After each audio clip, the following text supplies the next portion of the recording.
जानना चाहूँगी, क्योंकि मुझे तो मैं तो कुछ नहीं दे रही, तो वो रिटर्न में वो क्या ले जाती हैं उन मदर्स से। इनका रिलेशनशिप जो माओं के साथ है वो इतना यूनिक है कि वो तो जिनके वाइफ जाती होंगी खुदा से सलामती में, वो आपको बताते होंगे ज़रूर। और इनका एम यही है कि मोहब्बत से, प्यार से हमारे बिहेवियर्स में चेंज आए और हमारी फैमिली सिस्टम जो है ना, बजाय कोई और सिस्टम, फैमिली सिस्टम स्ट्रॉन्ग होगा तो बाकी सिस्टम्स जो फैमिली के बाहर होते हैं वो खुद ब खुद स्ट्रॉन्ग होंगे। हम कहते हैं ना हमारे मुल्क में सिस्टम्स नहीं हैं, तो छोड़ दें मुल्क, पहले देखें कि आपके घर के अंदर सिस्टम है। जब फैमिली सिस्टम स्ट्रॉन्ग होता है तो उसके बाद family to family to family to family मुल्क फिर खुद ही स्ट्रॉन्ग हो जाता है। असल में हमारी अपनी फैमिली यूनिट डिस्टर्ब है। So this is, I think, if I try to explain. So welcome, Dr. Nishad. This is wonderful. बहुत थकी हुई हैं, 10 दिन की ट्रिप के अंदर पता नहीं किधर किधर पहुंच गई हैं, रोज़ यहाँ लेक्चर वहाँ लेक्चर, और रात को सो नहीं पा रही हैं। दूसरा पाकिस्तान के खाने से तबीयत भी थोड़ी वो हो गई। I hope it goes through well. चलेगा Inshallah. Okay. Thank you so much, Sabina. Assalamu alaikum. जैसे सबीना ने कहा, मैं वही सुना रही हूँ कि जब घर में सुकून होगा तो धीरे धीरे छोटा जो माशरा है, आपका जो नेबरहुड है, आपका जो मोहल्ला है, वहाँ सुकून होगा, और फिर उससे फिर कम्युनिटी बनती है। ऐसा नहीं है कि बाहर लोग अलग रहते हैं और घर में लोग अलग हैं। मोहल्ले में वही लोग हैं जो घर है, इसके घर है। और आज मेरा पहले सवाल ये है कि कितने लोग यहाँ पर हैं जिनकी बीवियों ने सुलह से सलामती का प्रोग्राम अटेंड किया है? हाथ उठाएं।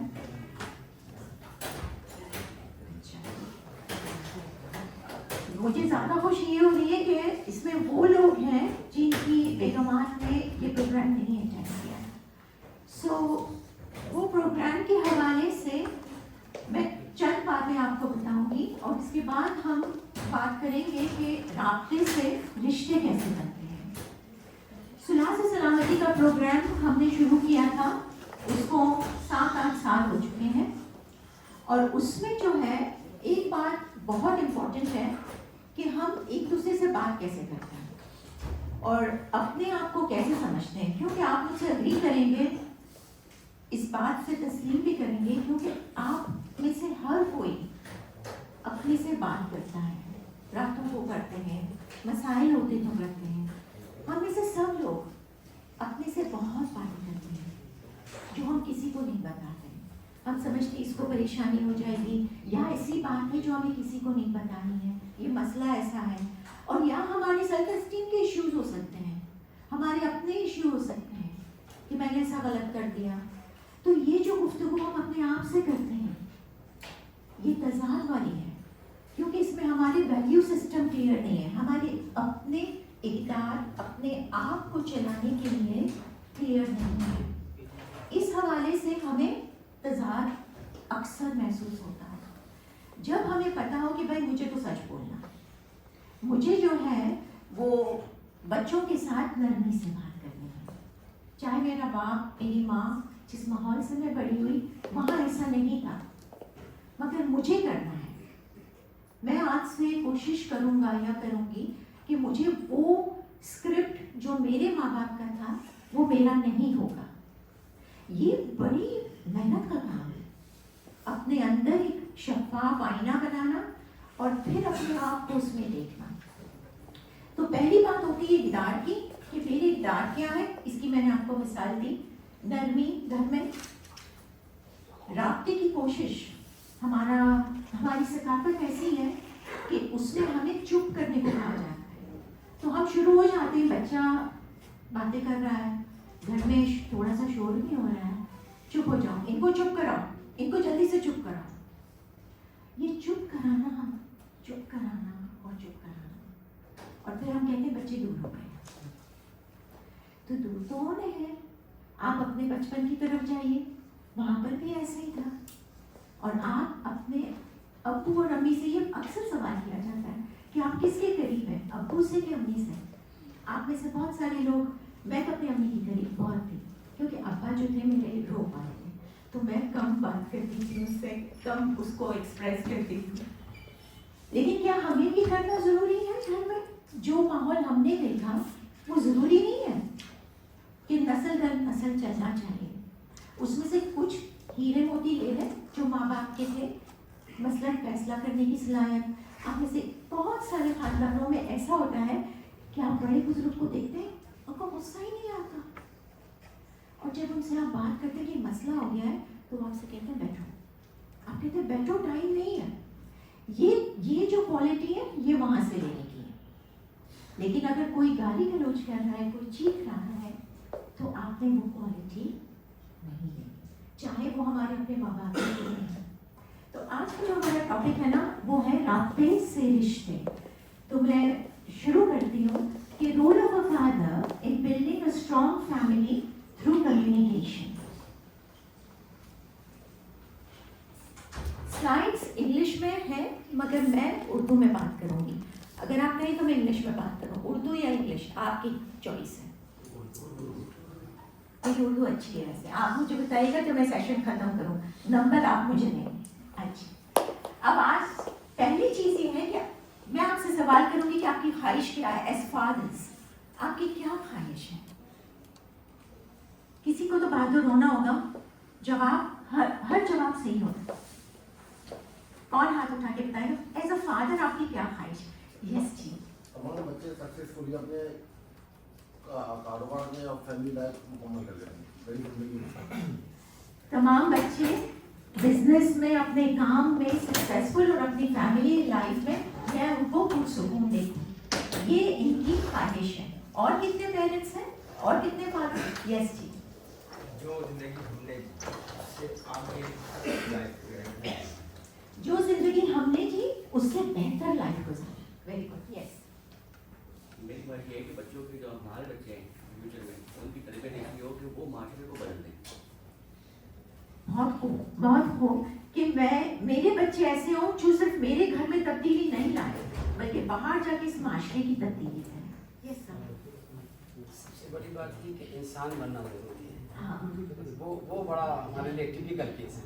टिपिकल माशरे में रहना है तो इंसान बनना बहुत जरूरी है। ये आपने इतना बड़ा बोझ वाला काम है, इंजीनियर, डॉक्टर और कौन से लॉयर, वो बहुत आसान है बनना। इंसान बनना इस समाज में बहुत मुश्किल काम है, क्योंकि इंसान की जो सारी क्वालिटीज़ है ना, उसमें सबसे बड़ी क्वालिटी ये है कि सोच समझ के बात करना। इंसान की सबसे बड़ी क्वालिटी ये है कि मौका देखकर उस मौके के हिसाब से सोचना कि यहाँ खामोशी में ज़्यादा पावर है या बोलने में। और वो चीज़ें बहुत कम इंसानों में होती है।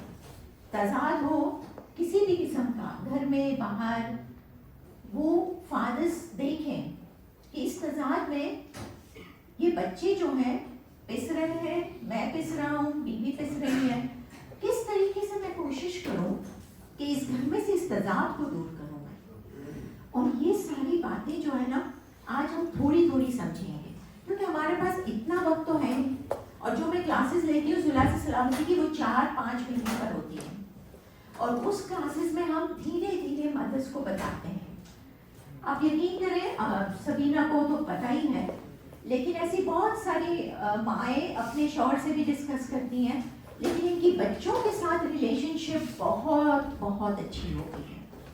उनको सुकून मिल गया है और अपना दिमागी तवाज़ुन गुस्से से हटकर अब वो जीती हैं जिंदगी को। तो आपकी जो ख्वाहिशात मैंने सुनी, उसमें एक चीज़ मुझे कॉमन मिली, और वो थी घर। मेरे बच्चे सुकून में हो, इंसानियत का बेहतर हो, मेरे बच्चे समाज में तब्दीली लाएं। तो बच्चे घरों में ही होते हैं, आप भी उस घर में रहते हैं, आपकी बीवी भी उस घर में रहती है। तो एक बात कॉमन हो गई, किसी ने ये नहीं कहा कि मेरी ख्वाहिश है कि मैं आगे पढ़ूं और भी पढ़ूं।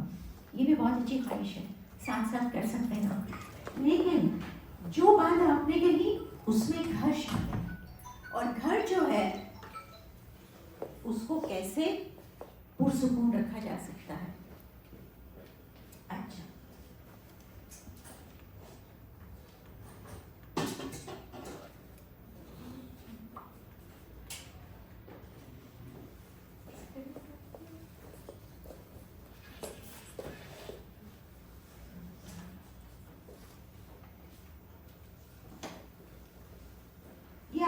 चीज़ें मेरे साथ शेयर की जो चैलेंजिंग है। जब लोगों ने कहा कि मैं अपने बच्चों को सुकून में देखना चाहता हूँ, और कोई ऐसा है जिसको ये बताना है कि वो क्या चाहते हैं? ऐसा वैसे तो खैर मेरी भी करियर से रिलेटेड बच्चे के हवाले से परेशान नहीं, लेकिन सबसे बड़ा तो ये चैलेंज का वर्ड आया जो डर है कि अभी जैसे जब बच्चे छोटे होते हैं, प्योर हार्ट होते हैं, माँ बाप के साथ बहुत क्लोज होते हैं, जी, उन्होंने अपना बचपन गुजारा है, जैसे जैसे बड़े होते हैं उनका एक इन्वायरमेंट बनता जाता है।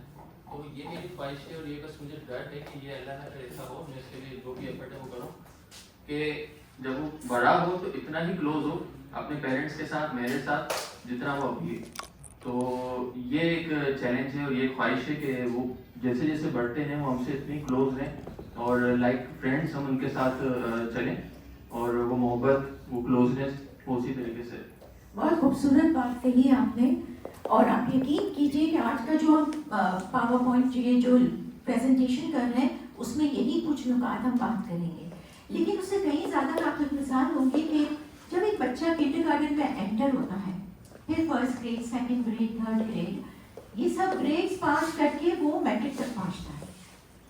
फिफ्थ ग्रेड में वो ये नहीं कहता कि मैं मैट्रिक तक पहुंच गया, और कोई फिफ्थ ग्रेड में अचानक एडमिशन ले तो वो 10th ग्रेड पास नहीं कर सकता, क्योंकि उसने बाकी के ग्रेड्स पास नहीं किए, उसके पास वो नॉलेज नहीं है। पेरेंटिंग भी ऐसे ही है, फादर्स के साथ भी ऐसे ही है। आपको शुरू से काम करना होगा। अगर आप समझते हैं कि आपका बच्चा इसी तरह आपसे करीब रहे तो ये काम किंडरगार्टन में शुरू हो जाएगा। उस दिन से शुरू होगा जब आपका बच्चा पैदा होता है। आप कैसे बात करते हैं, आप कैसे उनसे, उसकी अम्मी के साथ कैसे बात करते हैं। रिस्पेक्ट वो देखता है, सुनता नहीं, वो देख रहा है सब। उसके आप समझिए कि सीसीटीवी कैसा होता है, बच्चा सीसीटीवी जैसा है, सब रिकॉर्ड हो रहा है, सब कुछ रिकॉर्ड हो रहा है। अब जो चीजें रिकॉर्ड हो रही है और आपने उसकी माफी नहीं मांगी है, तो वो बच्चे जो हैं, वो बच्चे अपने जहन में अपने हिसाब से मतलब निकाल के उसका मीनिंग बनाएंगे। मैं आपको एक मिसाल देती हूँ। ऐसा नहीं कि पाकिस्तान में मसले होते हैं, सब जगह होते हैं। वहाँ पर ऐसे कि हमारे पास एक केस था, तो वहाँ मदर आई हमारे पास और कहने लगी कि मेरे मियाँ बहुत बदतमीजी से मुझसे बात करते हैं बच्चों के सामने। तो उसके मियाँ ने कहा ये मेरी दोस्त है, अब इसमें मैंने थोड़ा सा बात कर लिया तो कौन सी बड़ी बात हो गई, ये तो मेरी फ्रेंड है, इसके साथ मैंने ये कर लिया तो कौन सी बड़ी बात हो गई। तो हमने उनको बताया कि जो तरीका, जो चश्मा लगा के आप देख रहे हैं ना, दूसरा जो बच्चा है घर में उसके पास वो चश्मा नहीं है। हो सकता है आप अपनी बीवी से माफी मांग के दोबारा से बहाल हो जाए रिश्ता, लेकिन बच्चे के जहन में वो बात रह गई है कि मेरे माँ बाप जिनको मैं खुदा समझता था, बच्चे जब छोटे होते तो क्या समझते हैं, ये आपने वही बात की ना कि हमारे से करीब है। क्यों करीब है? वो समझते हैं कि ये सब खुदा के छोटे छोटे वो है, मॉडल है। मेरी अम्मी, मेरे अबू को सब पता है, और वो उसकी बात हम थोड़ी देर में करते हैं। आपकी बहुत सारी परेशानियां एज अ फादर, ये अक्सर बताया जाता है कि फादर्स इतना बोलते नहीं हैं। इससे आप भी तस्लीम करते हैं इस बात को कि बहुत सारी बातें आप अपने अंदर ही रखते हैं, क्योंकि आप उस घर को बिल्कुल बचा के रखते हैं, महफूज रखना चाहते हैं, इसलिए आप नहीं बोलते। दूसरा, आपके पास वो वोकैब्युलरी नहीं है। वोकैब्युलरी का मतलब वो अल्फाज नहीं है एहसासात को इजहार करने के लिए, क्योंकि आपका कसूर बिल्कुल नहीं है इसमें। अक्सर फादर्स को कहा जाता है कि ये ऐसे करते हैं, मैं समझती हूँ किसी भी फादर का कोई भी कसूर नहीं है, उनको ऐसे बड़ा किया गया है कि मर्द वो होता है जो जोर से बात करता है, मर्द वो होता है जो हाथ उठाता है, जो पावर दिखाता है, मसल का पावर। मर्द वो होता है जो औरतों को पीछे रख के चलता है। मर्द की डेफिनेशन इतनी गलत सकाफत ने हमको दी है कि आप देखिए कि आप में से कितने सारे लोग हैं जो उस डेफिनेशन को नहीं फॉलो करते। आप में से कितने सारे लोग हैं जो यहाँ आए हैं सीखने। ये आपका सबसे बड़ा वो कहते हैं ना सबूत है कि आपको वो मर्द नहीं चाहिए, आपको वो बनना ही नहीं है। आपको जो बनना है वो है कि मुझे एक काइंड अच्छा फादर बनना है जिसके बच्चे और बीवी करीब है। जो घर मैंने बनाया है वो कायम रहे। जरूरी नहीं कि घर सिर्फ आग से जलते हैं, कभी कभार तजाद से जल जाते हैं, कभी कभार दिल शिकनी से जलते हैं, कभी कभार अफसोस से, कभी कभार एक दूसरे के गम से, वो भी घर जल जाते हैं। ये कौन पढ़ के मुझे सुनाएगा जोर से? मैं आपको माइक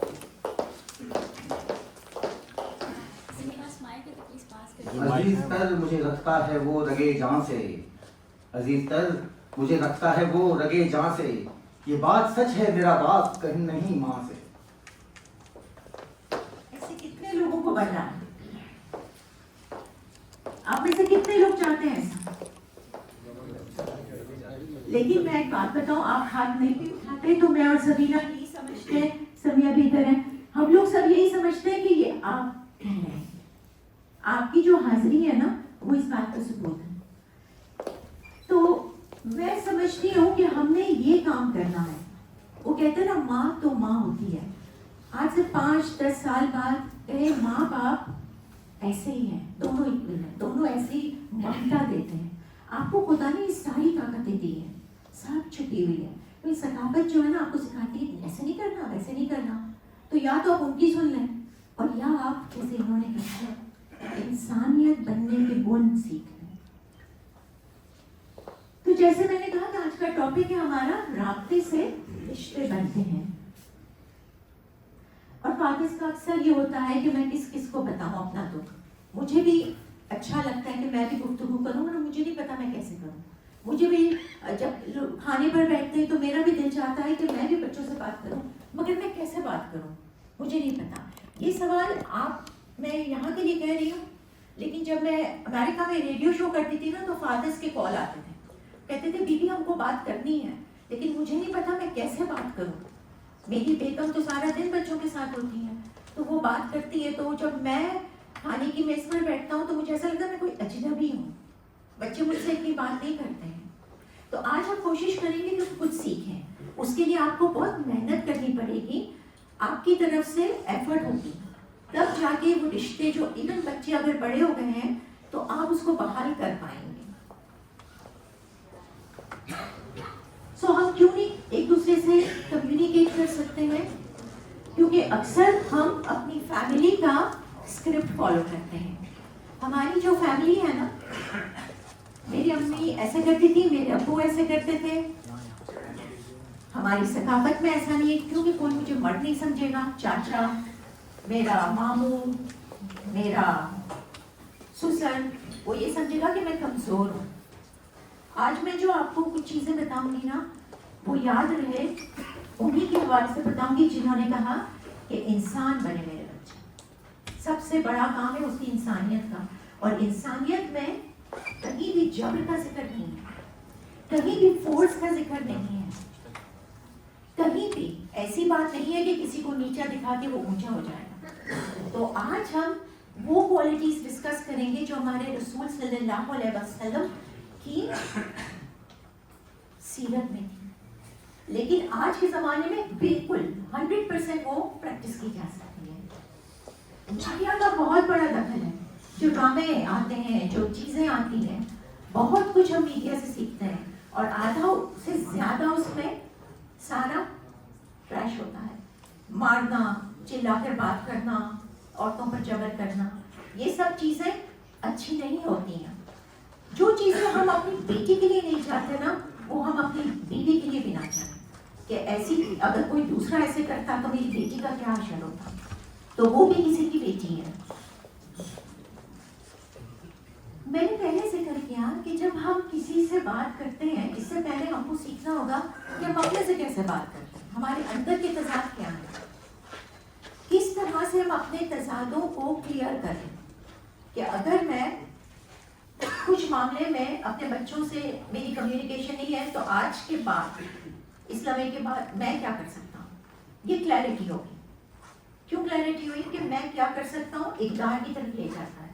इसका मतलब मेरा इक़दार ये है कि मैं अपने बच्चों से राब्ता बनाना चाहता हूँ।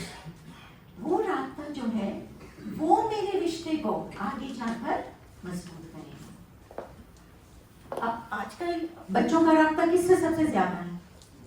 मोबाइल से बना हुआ है वो माँ और बाप, क्योंकि माँ बाप से शुरू से बच्चा जब अटैच होता है ना, फिर वो मोबाइल पे इतना काम नहीं करता। अब बच्चों को हमने हमारी सकाफत में ये सिखाया है डर।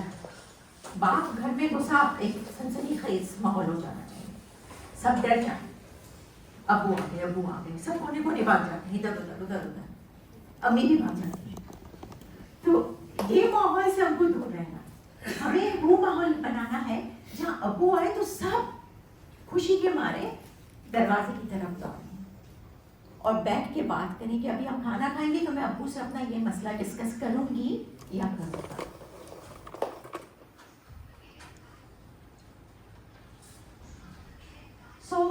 अपने आप से कनेक्शन के लिए ये सारे प्लग्स हमें पहले अपने आप में जोड़ने हैं। उसके लिए क्या चीजों की दरकार है? सबसे पहले जैसे मैंने कहा कि इक़दार बहुत इंपॉर्टेंट है, मेरे अपने इक़दार। इससे पहले कि मैं किसी को बताऊं कि क्या करना है, पहले मैं तो सोचूं कि मेरे क्या वैल्यूज हैं, मेरे क्या इक़दार है। फॉर एग्जाम्पल, बहुत सारे माँ बाप जो थे ना, मैं आपको अपनी मिसाल देती हूँ। मेरे अब्बू जो थे ना, उनको डिसिप्लिन बहुत बहुत इम्पोर्टेंट थी। तो उन्होंने ये बात मुझ तक कम्युनिकेट कर दी थी, राब्ता कर दिया था कि सुबह स्कूल का टाइम हो तो लेट नहीं होना, ये तुम्हारी जिम्मेदारी उठना, होमवर्क तुमने करना है, फीस मैं दूंगा, रिजल्ट तुमने लाना है, उसके लिए डिसिप्लिन होनी चाहिए।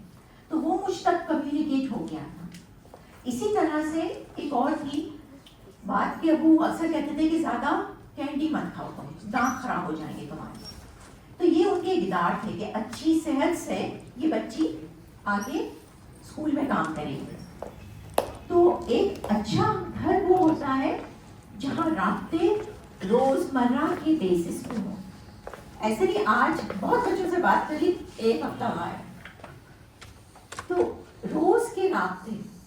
आजकल सबके पास मोबाइल है, बच्चे आपको टेक्स्ट नहीं कर सकते हैं कि अब्बू कहाँ है, कल हमारी बात नहीं हुई। आप कह सकते हैं बेटा कल अपनी बात नहीं हुई, मैं तुमको मिस कर रहा हूँ, आज मैं किसी तरह भी 10 मिनट में निकालूंगा, मेरे काम पर बहुत बोझ है, तो मैं वक्त निकालूंगा और हम मिलके बैठेंगे। या बेटा मेरे पास अगर मैं आता हूँ और आप सो गए हो तो तुम मुझे बताओ कि दिन में कौन सा, मैं अपने लंच में से थोड़ा सा टाइम निकाल के तुमसे बात करना चाहता हूँ। बेटी कर सकती है कॉल पे, क्या कर सकता है? ये राब्ते आपने क्रिएट किए, ये थे नहीं, आपने क्रिएट किए, आपने रास्ते बनाए, मजीद राब्ते थे। हेल्थ, बच्चों के बारे में बताएं कि बेटा आज से हमने घर में अच्छा खाना खाना है और सारा वक्त ये जो फास्ट फूड है वो नहीं खाना, हेल्दी फूड खाना है। अम्मी और मैंने डिसाइड किया कि हम ये इतना भी हर छुट्टी के दिन बिल्कुल मीठा मीठा नहीं खाएंगे। ये आपके प्रेफरेंसेस हैं, मैं तो आपको मिसाल दे सकती हूँ। आप क्या करेंगे क्या नहीं, इसके लिए आपको सोचना होगा। आपके अपने अपने घर हैं, खुशगवार घर हैं। इसी तरह से हेल्दी फूड पर बात की, हेल्थ पर बात की कि मैं कोशिश करूँगा कि मैं अपना थोड़ा वजन कम करूँ, इससे मुझे बहुत आसानी हो जाएगी सीढ़ियाँ चढ़ना और बेटा हेल्दी रहना। आज से ये भी हमारे घर का एक वैल्यू है। एक्सरसाइज, सुकून, स्ट्रेस का मुफ्त इलाज है। ऐसा नहीं है कि आपको डॉक्टर के पास ही जाना चाहिए स्ट्रेस के लिए। हमारे मजहब ने, हमारे दीन ने, हमारे ईमान ने हमें ऐसे छोटे छोटे वो कहते हैं ना टूल्स दिए हैं जिससे हम अपने रब के सिर्फ करीब हो जाएं, उससे बात करें कि ये परेशानी है मुझे और तू मुझे बता इसका हल क्या है। मैंने ये परेशानी तुझ तक सुपुर्द की। जो मैं बात कर रही हूँ आप में से सारे लोग या ज़्यादातर लोग यही करते होंगे अपने रब पर भरोसा करके। लेकिन ये बहुत अच्छा है, ये ज़रूर करना चाहिए डेली बेसिस पर। लेकिन उससे कहीं ज़्यादा अपनी बीवी से बैठ के बात करनी चाहिए। अगर मसला छोटा है तो बीवी से बात करें, इसका हल कैसे आप करेंगे। बच्चे बड़े हैं, 15 साल के, 10 साल के, इवन छोटे बच्चे भी इतने खुश होते हैं अगर माँ बाप कहते हैं कि बेटा इस मसले को कैसे हल करेंगे, सब एक पेपर और पेंसिल लेके बैठते हैं। आपको 5 साल का बच्चा कभी कभी ऐसे हल बताएगा, आप हैरान हो जाओगे। क्योंकि हमें बच्चों में एक तरह का कॉन्फिडेंस होना चाहिए कि ये बच्चा जो है ना, इसके पास सारी अकल है, बेवकूफ नहीं है। आप अपना बचपन देखें, सारा वक्त तो यही कहा जाता था बेवकूफ है, इसको क्या समझ, इसको पीछे बैठाओ, इसको बाहर ले जाओ। जब आपका कनेक्शन घर से, माशरे से अलग कर देते हैं, तो आप क्या दोबारा से जाएंगे अपने अम्मी अब्बू के पास बात करने? नहीं। बच्चा 2 साल का हो, किसी को अपनी बेइज्जती पसंद नहीं है, किसी को भी नहीं, इतने छोटे बच्चे को भी नहीं। वो याद रखता है, वो देखता है आपको कि आपने उसको मारा है, आपने उसको ऐसे किया है, वो बोल नहीं सकता, लेकिन उसको समझ है। क्योंकि इज्जत जो है ना, उसका ताल्लुक रूह से है, और रूह का जो ताल्लुक है ना, वो आप देखिए, आपको जब कोई ऐसे कोई बात करता है, आपको बहुत महसूस हो जाता है। और एक बहुत नुमाया राइटर ने एक बात की थी, मुझे नाम याद नहीं आ रहा, कि जब आप किसी से बात करते हैं ना, या किसी पे कोई इंप्रेशन या असरार छोड़ते हैं, तो लोग भूलते नहीं आपने उनको कैसे महसूस कराया, वो सब भूल जाएंगे, लेकिन कैसे आपने उसको महसूस कराया वो नहीं भूलते। तो ये मैंने सलाद की भी बात की कि कैसे सुपुर्द करते हैं, तो इसमें आपकी डेली वैल्यूज की कैसे आप क्लैरिटी लेकर आएंगे। अब 5 पार्ट्स है कम्युनिकेशन के, राबता, रिश्ते और राहत के लिए ये 5 पार्ट्स हैं। इधर आपको 4 नजर आ रहे हैं, लेकिन मैं 5 बताऊंगी। इससे पहले कि मैं इस स्लाइड की जाने बढ़ूं, मैं चाहती हूँ कि आपके कोई भी सवाल हो तो आप कीजिए।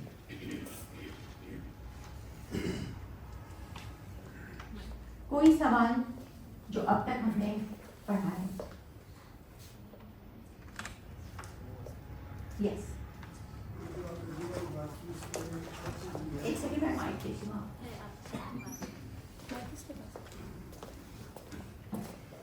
वालेकुम अस्सलाम। जो आपने रूह की बात की कि बहुत बुरा लगता है जब हमें डिसरिस्पेक्ट होती है, मैंने भी थोड़ा रिसर्च किया माइंड के ऊपर, because our mind is very sensitive to disrespect. Absolutely. You know, when somebody is disrespecting us, see, you know, our mind takes it as if, you know, there's a threat. So naturally, you know, that mind is wired for any, you know, such kind of aggressive talk, any aggressive behavior. So I think we have to be emotionally very, very strong. We have to understand, you know, when somebody is disrespecting us, if we don't know that how to tackle emotions, because, you know, we can see if we are flying with emotions, it becomes very difficult to control the situation. That sometimes we have the options, we have the choice. Yes. We have to take time. We have to understand that we have got the choice. Either we can respond, either we can react. So I think our minds are very, very sensitive to disrespect, because in my childhood, I still remember somebody slapped me for no reason, even though it is way back in 80s. But I can still remember the sound Yes. of that, you know, the slap. I can still feel, you know. So I think we have to train our minds in order to tackle such things. आपका नाम? मोहम्मद असलम खान। मोहम्मद असलम खान, आपने बहुत ही strong और बहुत खूबसूरत बात कही कि हमारा जो दिमाग है वो रजिस्टर करता है थ्रेट के जैसे, और जब हम इमोशंस को हैंडल नहीं कर पाते तो हमारा रिएक्शन ज़्यादा होता है, हमारा रिस्पॉन्ड कम होता है।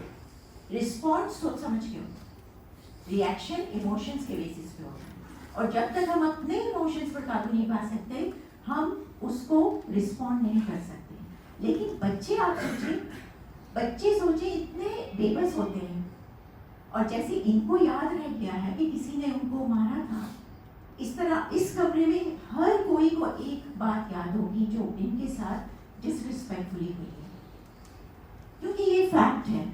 ऐसा नहीं कि आप ही लोगों को, मैंने जब ऐसे किया तो ये सब हम सबको याद। इसलिए हम वो ट्रेंड रिपीट नहीं करना चाहते, क्योंकि हमें पता है कि ये बात एक सच है और उससे हमें दूर रहना है। और जैसे उन्होंने कहा कि मैं अपने बच्चों से, जैसे आपने कहा, मैं अपने बच्चों से भी इतना ही करीब रहना या रहना चाहती हूँ जब वो बड़े हो जाएं और मुझे इज्जत भी दें और मेरे से कम्युनिकेट भी करें। तो सबसे पहले पर्सपेक्टिव टेकिंग, वैल्यूज और बाउंड्रीज। इक़दार क्या है और इक़दार की बाउंड्री क्या है।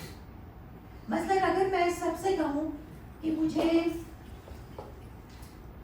आदत है, मैं फला शख्स आया, मैंने कहा मैं काम कर दूंगी, वो आया, मैंने तो काम करना है, लोगों की भलाई तो मैंने करनी है। अब पता ये चला कि 2-4 दिन क्या हो गए कि मैं तो बिल्कुल बीमार हो गई, और उसमें ये हुआ कि मैंने अपनी बाउंड्री नहीं खींची थी। लोगों को मदद तो मैं कर रही हूँ, लेकिन मैंने अपनी कैपेसिटी उसको नहीं मेजर किया कि भाई मेरी बाउंड्री भी तो होगी ना कोई। ऐसे तो नहीं 24 घंटे में लोगों की खिदमत में लगी रही और मेरी अपनी सेहत खराब हो गई, मेरे बच्चे का पता नहीं है, लेकिन बाहर सब कह रहे हैं बहुत बहुत अच्छा काम कर रही है। तो हमारी बाउंड्री होनी चाहिए हर चीज़ की। मसलन दूसरी मिसाल, जब हमारे पास औरतें आती हैं तो हम उनसे कहते हैं हमारे लिए हमसे बदतमीजी से बात करते हैं या रिस्पेक्ट नहीं देते हैं, तो हम उनको सिखाते हैं कि उनसे बात करें कि ये आपकी बाउंड्री है। अगर उन्होंने दूसरी दफ़े ऐसे किया तो फिर वो वो उनसे भी बात नहीं करेगी और ये चीज़ उनको बहुत दुख देती है। कभी कभार ये होता है कि हम लोग मुंह बुला के बैठ जाते हैं, मगर हम ये नहीं बताते कि वो चीज़ हमें कितनी तकलीफ देती है। हमारी क्लास में बहुत सारी माएँ आई हैं और उन्होंने अपने हस्बैंड से बात करनी शुरू कर दी है कि किस बात पर उनको बुरा लगता है और कौन सी बातें जो बच्चों के लिए अच्छी हैं और वैसे करनी है। आप यकीन माने उसके नतीजे 100% हैं। शुरू में शायद ना हो, मगर वैसे 100% है, धीरे धीरे। तो ये बहुत इम्पोर्टेंट है कि पर्सपेक्टिव टेकिंग, दूसरों की बात को सुनना और समझना। हम पर्सपेक्टिव टेकिंग पर और भी डिटेल में बात करेंगे। इमोशन रेगुलेशन जो आपको पढ़ना, तो हम रेगुलेट कैसे करें अगर सामने बच्चा गुस्सा करा रहा है। तो आपको ये बात का ध्यान रखना होगा कि मैं जिस तरीके से इस वक्त बात करूंगा उसमें क्या हालात डेवलप हो सकते हैं। बच्चा तो बच्चा है, मगर क्या मैं भी बच्चा बन सकता हूँ? मगर मैं तो बच्चा बन जाता हूँ या बच्ची बन जाती हूँ। माँ बाप समटाइम्स इमोशनली रिएक्ट करते हैं बच्चे के सामने और वो बच्चा जो है वो सहम जाता है, बिल्कुल सहम जाता है कि मैंने क्या कह दिया। अब आप कहेंगे कि मोबाइल क्यों बच्चा ले लेके घूम रहा है, इसलिए कि अब वो वहां से सीख रहा है, जो दुनिया सिखा रही है ना वो सीख रहा है। इक़दार क्या होने चाहिए, पेरेंटिंग क्या होनी चाहिए, मोहब्बत क्या होनी चाहिए, दोस्तों से सीख रहा है। दोस्त गली के दोस्त सब मिलके बैठते हैं, मसले डिस्कस करते हैं, अम्मी को नहीं बताना, अबू को नहीं बताना, मैं ऐसे कर रहा हूँ। ये इनकी एक अपनी सेफ स्पेस बन जाती है। और क्योंकि हमने उनको सेफ स्पेस नहीं दी, बाहर ले लिया उन्होंने, मोबाइल में ढूंढ लिए, इंटरनेट से फ्रेंड्स बना लिए, अब वो इनके माँ बाप बन गए। अब आपकी जरूरत नहीं है। मैं अक्सर पेरेंट्स जो आते हैं मेरी क्लास में, मैं उनसे कहती हूँ कि मैं तो, मेरे बच्चे तो बहुत सुनते हैं मैं तो बहुत उनको डिसिप्लिन रखा हुआ है। जब मैं डिटेल में जाती हूँ तो पता चलता है कि अगर वो कोई बात नहीं मानती, कोने में बिठा देती हूँ, कोने में बैठ जाओ, ये नहीं करो, वो नहीं करो। शुरू में तो बच्चे मानेंगे ना, 7-8 साल तक तो मानेंगे क्योंकि वो बच्चे। मैं उनसे यही कहती हूँ 12-13 के बाद वो टाटा गुड बाय हो जाना है आपके साथ, वो नहीं आएंगे, वो अपना सब ढूंढ लेंगे, चाहे बेटी हो बेटा, क्योंकि किसी को भी बेइज्जती पसंद नहीं है, वो भी अपने ही घर में, जिस घर में उनको भरोसा, इज्जत, तहफ़्फ़ुज़, प्यार और ममता मिलनी चाहिए, वहाँ उनको क्या मिलता है? बिल्कुल डिफरेंट चीज़ें मिलती हैं। और ऐसी जो भी मैंने बात की है, आप लोग भी इससे गुजर चुके हैं बचपन में, तो ऐसा नहीं है कि मैं आपको नई बात कर रही हूँ, हम सब गुजर चुके हैं। लेकिन हमने मिलकर समाज को बदलना है। उसके बाद इंसानियत की तरफ। अच्छा पेरेंट, पहले अच्छा पेरेंट इंसान होता है, इसके बाद अच्छा पेरेंट बनता है। इसके बाद थर्ड वाला बॉडी लैंग्वेज है, वर्बल और नॉन वर्बल। और उसके बाद माफी का कॉन्सेप्ट है। मैं अब इसके थोड़े थोड़े डिटेल में जाती हूँ। पर्सपेक्टिव टेकिंग की बात की ना, जाविया 6 और 9। आपकी बीवी आती है सुलह से सलामती में। हाँ, ये कॉन्सेप्ट हमने बहुत मदर्स को सिखाया है और हमने मैट बनाया है। तो उसमें ये हम सिखाते हैं कि अगर आप उस तरफ खड़े हैं तो आपको 6 दिखेगा और इस तरफ खड़े हैं तो आपको 9 दिखेगा। आप मुझे बताइए दोनों सही है? दोनों सही है, लेकिन हम क्या करते हैं, यहाँ खड़े होके कहते हैं तुम गलत हो और वो कहता है तुम गलत हो। ये रोज का मसला, रोज का। हमने ये करना है, कहना है कि अच्छा बताओ तुम किस जाविये से चीज को देख रहे हो और फिर अपना बयान देना कि मैं इस जाविये से देख रहा हूँ। बच्चा भी हो ना 5 साल का, वो कहे आपको मुझे आप मुझे अच्छा, तो हम लोग बच्चों से कह सकते हैं अच्छा बेटा तुमको लग रहा है मैं गलत हूँ, तुम अपना पॉइंट ऑफ व्यू बताओ। इसको कहते हैं POV, याद रखिएगा, पॉइंट ऑफ व्यू।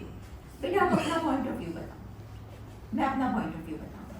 आपको पता चलेगा कि इस बात में कितनी जान है, उसका भी नजरिया सही है और मेरा भी। इस पर हम एक छोटी सी क्लिप देखेंगे। ये देखिए, इस तरफ खड़े होकर मुझे 7 लकड़ियां नजर आ रही हैं और उस तरफ खड़े होकर मुझे 5। ऑप्टिकल इल्यूजन, इधर 4 और उधर से 3, कोई भी गलत नहीं है। इसी तरह से आपने देखा होगा कि अगर ब्लाइंड लोगों को एलिफेंट के सामने खड़े होकर वो टच करेंगे डिफरेंट पार्ट्स, तो हर कोई एलिफेंट की एक अलग डेफिनेशन देगा। कोई कहेगा हाथी जो है वो ऐसा लंबा है, कोई कहेगा कि ये तो बहुत स्मूथ है, हर कोई अपनी डेफिनेशन देगा। तो ये जाविये की बात है कि कौन किस नजर से चीजों को देखता है। अब आप इनके चेहरे देखें, दोनों चिल्ला रहे हैं और दोनों जो है वो बहस कर रहे हैं। अब इसमें तीसरा कोई बुजुर्ग आता है, हमारी जिंदगी में भी होता है ना, 2 लोग बहस कर रहे हैं, तीसरा बुजुर्ग आके कहता है अच्छा भाई तुम बताओ क्या, वो बताओ। वो तीसरा आदमी आता है, उनकी बात समझते मसला हल हो गया। तो ये चीजें हमें अपने घर में करनी है। अब ये मैंगो की स्टोरी है, तरीका लगा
एक मैथ्स की टीचर छोटे बच्चों को पढ़ा रही थी, 1st क्लास के, 6 साल के आसपास के होते हैं। वो पूछ रही थी बच्चों से कि 2 + 2 कितना होता है। तो उसने एकदम एक बच्चे को खड़ा किया, अर्नव तुम खड़े हो जाओ, बताओ कि तुम्हारे पास 2 मैंगोज हैं और मैं 2 मैंगोज और देती हूँ तो कितने हुए। अर्नव कहता है 5।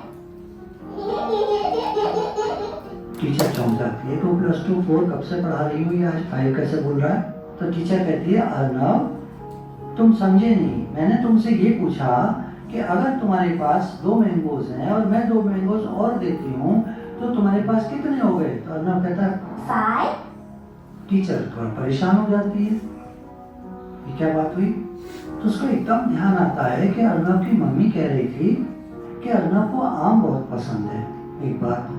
फिर ये भी कह रही थी कि उसको स्ट्रॉबेरीज भी बहुत पसंद है। तो आम में पसंद की वजह से हो सकता है गड़बड़ा रहा हो, स्ट्रॉबेरीज के बारे में पूछती हूँ की बात।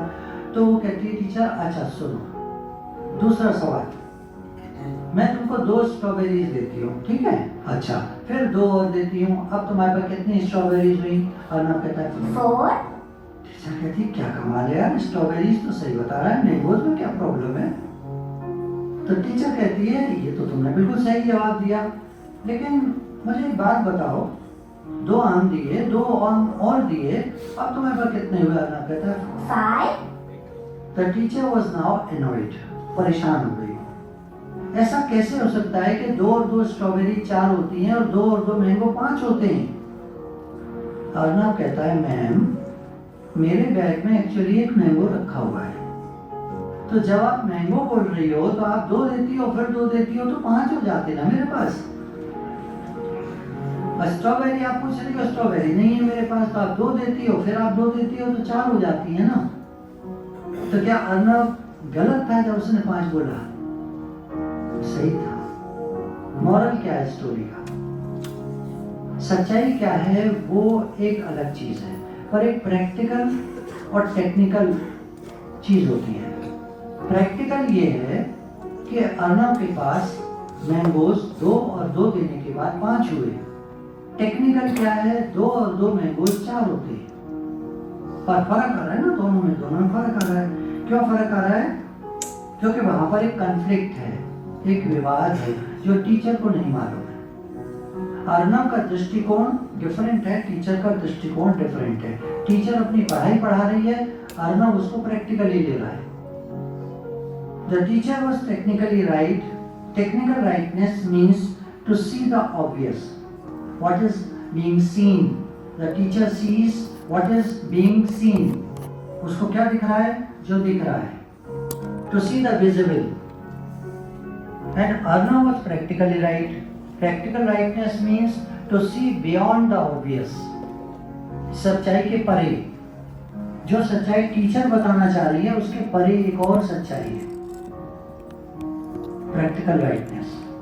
टीचर टेक्निकल तक है, अर्नव प्रैक्टिकल तक है। दृष्टांत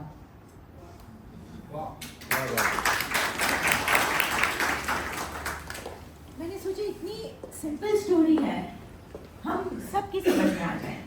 और जब आपके घर में कोई भी कॉन्फ्लिक्ट हो, कोई भी तजाद हो, बच्चे के साथ, बीवी के साथ, माँ के साथ, बाप के साथ, जितने भी रिश्तेदार हैं, याद रखिएगा इस स्टोरी को कि मैं पूछूं तो सही क्या चाह रहे हो।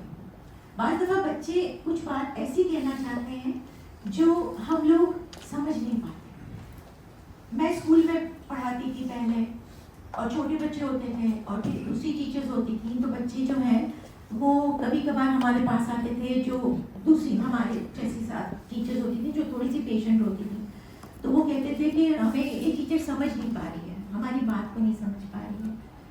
तो एज पेरेंट्स ऑल्सो हमें चाहिए कि हम बच्चों की पहले पूरी बात सुने, और सुनने का मतलब ये नहीं है सुने, ऐसा ना करें कि वो बच्चा बोल रहा है और हमारा दिमाग दौड़ रहा है उसको जवाब क्या दो। नहीं, जवाब की फिक्र ना करें, सिर्फ तसल्ली से पहले बात सुने। और उसके लिए चाहिए टाइम, और टाइम बहुत इम्पोर्टेंट है। आप में से जो लोग कहते हैं कि हमारे पास टाइम नहीं, हम बहुत काम करते हैं, आप अपने स्केड्यूल खुद बनाएं कि बच्चों के साथ कैसे टाइम बिताना है, बीवी के साथ फैमिली गैदरिंग कैसे करेंगे, कहाँ जाएंगे, थोड़ी देर होगी। जब तक आप ये नहीं करेंगे ना, आपको मैंने पहले भी बताया था कि घर उजड़ जाते हैं। सिर्फ वो जो फिजिकल आग होती है वैसे नहीं, ऐसी धीरे धीरे आग की झोंकी जैसे बिखरते जाते हैं। और आप में से कोई भी ऐसा नहीं है यहाँ, इस बात को सबूत है कि आप लोग इधर आए सुने, कोई भी ऐसा नहीं है जिसको अपना घर जलाना है। रास्ते नहीं रखते, आगे रिश्ते दूरी बनानी है, बिल्कुल है, आपने ऐसा करना ही नहीं है। इसी तरह से इमोशन रेगुलेशन, जज्बात की ज़ाब्ता रीडिंग, कि हम जज्बात को कैसे रेगुलेट करें। हम सिखाते हैं कि ब्रीदिंग की टेक्निक, वो बहुत इंपॉर्टेंट है। जब आपको गुस्सा आए ना, खैर हमारी मदर्स तो सीख गई हैं सारी, जब गुस्सा आए और कोई बात ऐसी लगे कि इसने सही बात नहीं की, इसने बदतमीजी की, आपने वहाँ से उस वक्त हट जाना है, मूव करना है, हट जाना है। जब आप हटते हैं ना, तो होता ये है कि आपका जो एक ऑर्गन है इधर, एक ग्लैंड है, उसको अमिगडाला कहते हैं। वो छोटा सा है, बादाम की शेप। सारा गुस्सा आके जो है ना वो उधर, गुस्सा की जो जड़ है ना वो वही है। आपका ये हिस्सा है ना, ये सोचने, सलाहियत, लॉजिकल डिसीजन मेकिंग और उसके लिए है। तो जब ऐसे होता है ना तो ये यहाँ पर होता है। उसके लिए आपने ब्रीदिंग करनी है। 4 की जो नेवी की ब्रीदिंग होती है ना, 4 की गिनती से सांस को अंदर लेना है। आप उस बंदे से कह सकते हैं कि मैं 2 मिनट में आता हूँ। आप बाथरूम चले जाएं, वहाँ पे ब्रीदिंग करें, किचन में चले जाएं, बीवी से भी झगड़ा हो जाए तो ये ब्रीदिंग प्रैक्टिस करें। आप देखेंगे आपके कितने सारे मसाइल जबान को खोल के बिना हल हो जाएंगे, क्योंकि आपने कोई गलत बात उस लम्हे में नहीं कही। बच्चे के साथ भी जैसे इन्होंने कहा ना कि बच्चा जो है वो देख लेता है कि मेरी बेइज्जती हो गई है, आप उसको दोबारा चेंज कर सकते हो। आपने बेइज्जती कर दी, बीवी की कर दी या किसी की भी, वो वापस नहीं आता। लेकिन माफी करने से हो सकता है भूल जाए बंदा, लेकिन आपका सबकॉन्शियस जो है ना, जहाँ चीज़ें सारी जमा हो रही हैं, वो जो है ना वो इतनी जल्दी से चीज़ों को छोड़ता नहीं है। तो इसलिए आपको इम्पोर्टेंट है, मैं अभी दूसरी स्लाइड कर रही हूँ, ब्रीदिंग की। गुस्सा जो है ना वो इस बोतल के जैसा है। वो सबसे पहले आपको नुकसान पहुंचा रहा है, आपकी किडनीज को, आपके हार्ट को। ये आप बोतल में है पहले, इससे पहले आप बाहर आप लेके किसी और पर, पहले तो आपके साथ ही है, आपके अंदर है, आपको जला रही है।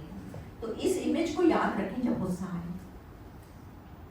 ब्रीदिंग एक्सरसाइज, वक्त लेना। जब झगड़ा हो जाए तो वक्त लें कि मैं दोबारा से आपसे इस सिलसिले में बात करता हूँ या करती हूँ। बिल्कुल वक्त लें। इसमें यह है कि आप 4 की गिनती से सांस को अंदर लेंगे, 4 की गिनती से सांस को रोकेंगे और फिर 4 की गिनती से सांस को धीरे धीरे बाहर निकालेंगे। जिसको कहते हैं, नेवी में ये ब्रीदिंग सिखाई जाती है क्योंकि उनको उसी वक्त डिसीजन लेना होता है। तो ये इनको ब्रीदिंग सिखाती है इमोशन रेगुलेशन में। इसको ऑल्सो कहते हैं बॉक्स ब्रीदिंग। 4 इस वक्त मैं आपसे कहूंगी कि आंखें बंद करके ये एक दफा प्रैक्टिस करें। 4 की गिनती से सांस को धीरे धीरे अंदर लें और फिर रोकें 4 और फिर धीरे धीरे 4 की गिनती से जहन में इसको बाहर।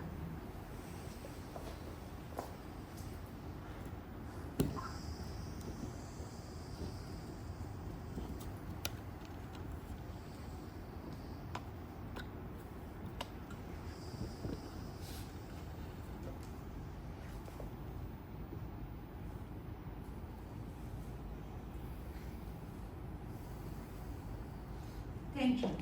तो ये मैंने इसलिए करवाया कि आपको थोड़ी प्रैक्टिस हो, क्योंकि इससे आपकी पूरी बॉडी का जो सिस्टम है ना वो चेंज होकर यहाँ आने लगेगा, जहाँ रीजनिंग है, जहाँ लॉजिक है, जहाँ आपको पता है कि यहाँ से मैं फैसले कर सकता हूँ, यहाँ से नहीं करते हैं। यहाँ से पता क्या है, बिल्कुल जज्बाती होना कहते हैं ना, ये जज्बाती होना। हटाएं कैसे इसको? Movement, exercise, breathing. घर में सफाई करना शुरू कर दें, बीवी भी खुश हो जाएगी, बच्चे मूवमेंट हो जाएगी।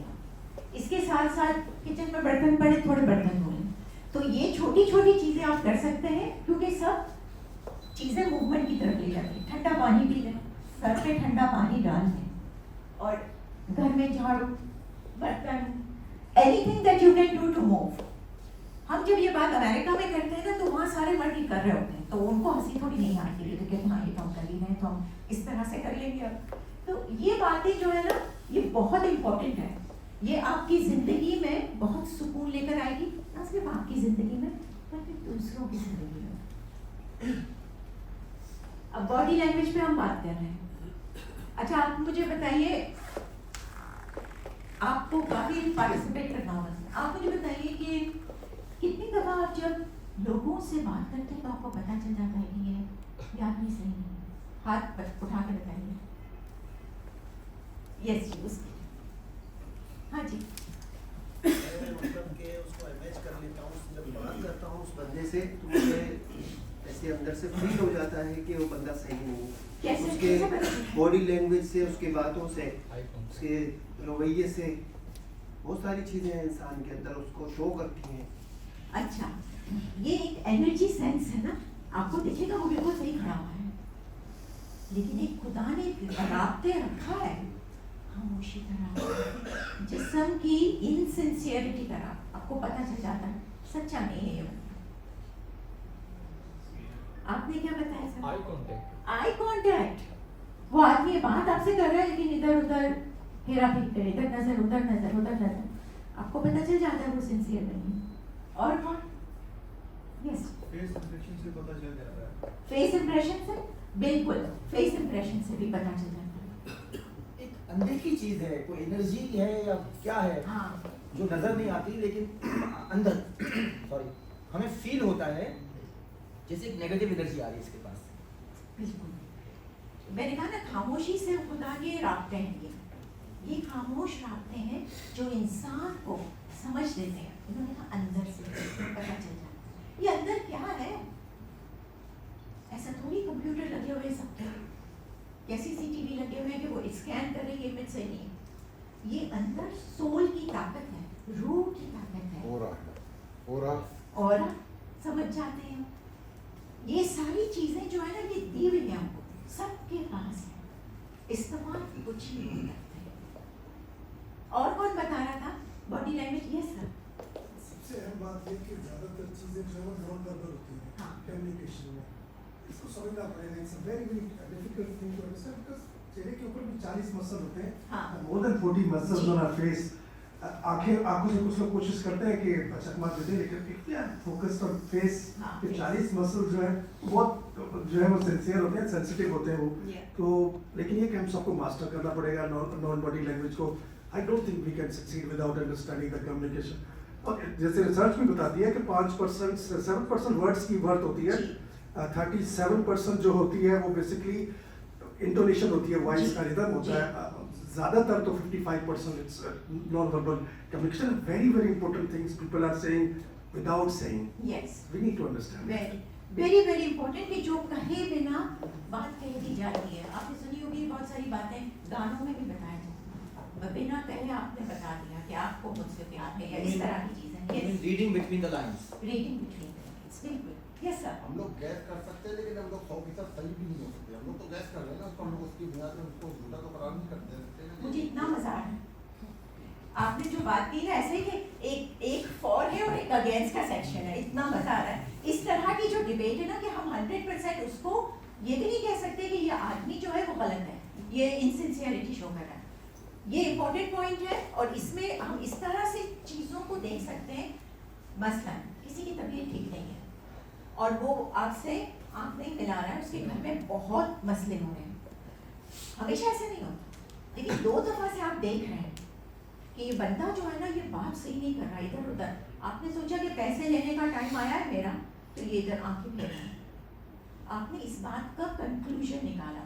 साहब कह रहे हैं कि जरूरी नहीं है ये सही। अगर वो आपका दोस्त है तो अगेन हम 6 और 9 पर जाएंगे। हम कहेंगे कि यार मुझे तुमसे कुछ बात करनी है, मैं तुम्हारे साथ इतने अरसे दोस्ती, हम दोस्त रहे हैं, मुझे ऐसा लगता है तुम परेशान हो, कोई ऐसी बात है? उसने मुझे बताना नहीं है, हाँ कोई परेशानी है। फिर आपने और प्यार से उसको पूछा, गले लग के पूछा उससे कि मुझे बता क्या बात है, मैं कोई मदद कर सकता हूँ। आपको उसने बताया कि उसकी अम्मी को कैंसर डायग्नोज हुआ है और उसके पास इलाज के पैसे नहीं हैं और वो बहुत तकलीफ में इस वक्त स्टेज 4 पर है। आप सोचिए कि वो बंदा आपसे आंख इसलिए नहीं मिला रहा है क्योंकि उसके पास पैसे नहीं है। वो बंदे को आपको बताना नहीं है ये बात कि वो इतने दुख से उसको ये शॉकिंग न्यूज़ मिले हैं। सिचुएशन को समझना और राब्ता करना इससे पहले कि कंक्लूड करना, ठीक है ना। अब ऐसा नहीं है कि हर दफ़ा ऐसे हो। बाज़ दफ़ा आप किसी के पास जाते हैं, पहली मुलाकात में आपको लगता है कि ये बंदा बात करने में सही नहीं है क्योंकि इसकी बॉडी लैंग्वेज कुछ कह रही है और मुझे कह रहा है कि मैं आपकी पूरी मदद करूँगा, मुझे कुछ गड़बड़ लग रही है, वो बात सही है। लेकिन जहाँ दोस्त और रिश्तेदार और ऐसी बात आती है, वहाँ पर ये ज़रूरी है कि आप उसको क्लैरिफाई करें, हमेशा उस बात को गलत कंक्लूड ना करें।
सो बॉडी लैंग्वेज का बहुत बड़ा किरदार है, जैसे हमने सबने सुना, और उसको जाने बिना हम आगे नहीं बढ़ सकते हमारे रास्ते में। बच्चों के साथ भी आप जब बात कर रहे हैं तो आप फोन पर हैं, तो वो बच्चा देख रहा है कि मुझे अटेंशन नहीं मिल रहा। मुकम्मल अटेंशन, आई कांटेक्ट के साथ बच्चों से बात करना, बीवी से बात करना, ये बहुत इंपॉर्टेंट रिलेशनशिप्स हैं जो घर बनाते हैं। तो अगर हम नहीं करते तो बच्चे समझ जाते हैं कि मुझे सही अटेंशन नहीं दिया जा रहा है, मुझे डिवाइडेड दिया जा रहा है, या फ़ोन ज़्यादा इंपॉर्टेंट है मेरे से। खाने पर भी जाएं तो कोशिश करें, एक पॉलिसी रखें कि बेटा ये बास्केट है, इधर सारे फ़ोन सब अपने जमा करा दें, फिर हम खाना खाएंगे और बात करेंगे। वो कहेंगे आपको कोई बात करने को नहीं है, कहते करो, सोचो कौन सी बात है, मैं बात कर रहा हूँ।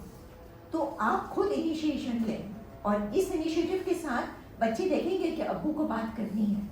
फिर आप घर से निकलने से पहले अपनी बीवी को भी इस बात की ताकीद करें कि फ़ोन कोई भी इस्तेमाल नहीं करेगा। तो जब ये चीज़ें टुगेदर हम करते हैं ना बीवी के साथ मिलकर एक पार्टनरशिप में, तो उसकी बात ही और होती है। उन्होंने कहा 7% वर्ड्स, जी हाँ, सिर्फ 7% आपके अल्फाज दूसरों तक पहुंचते हैं।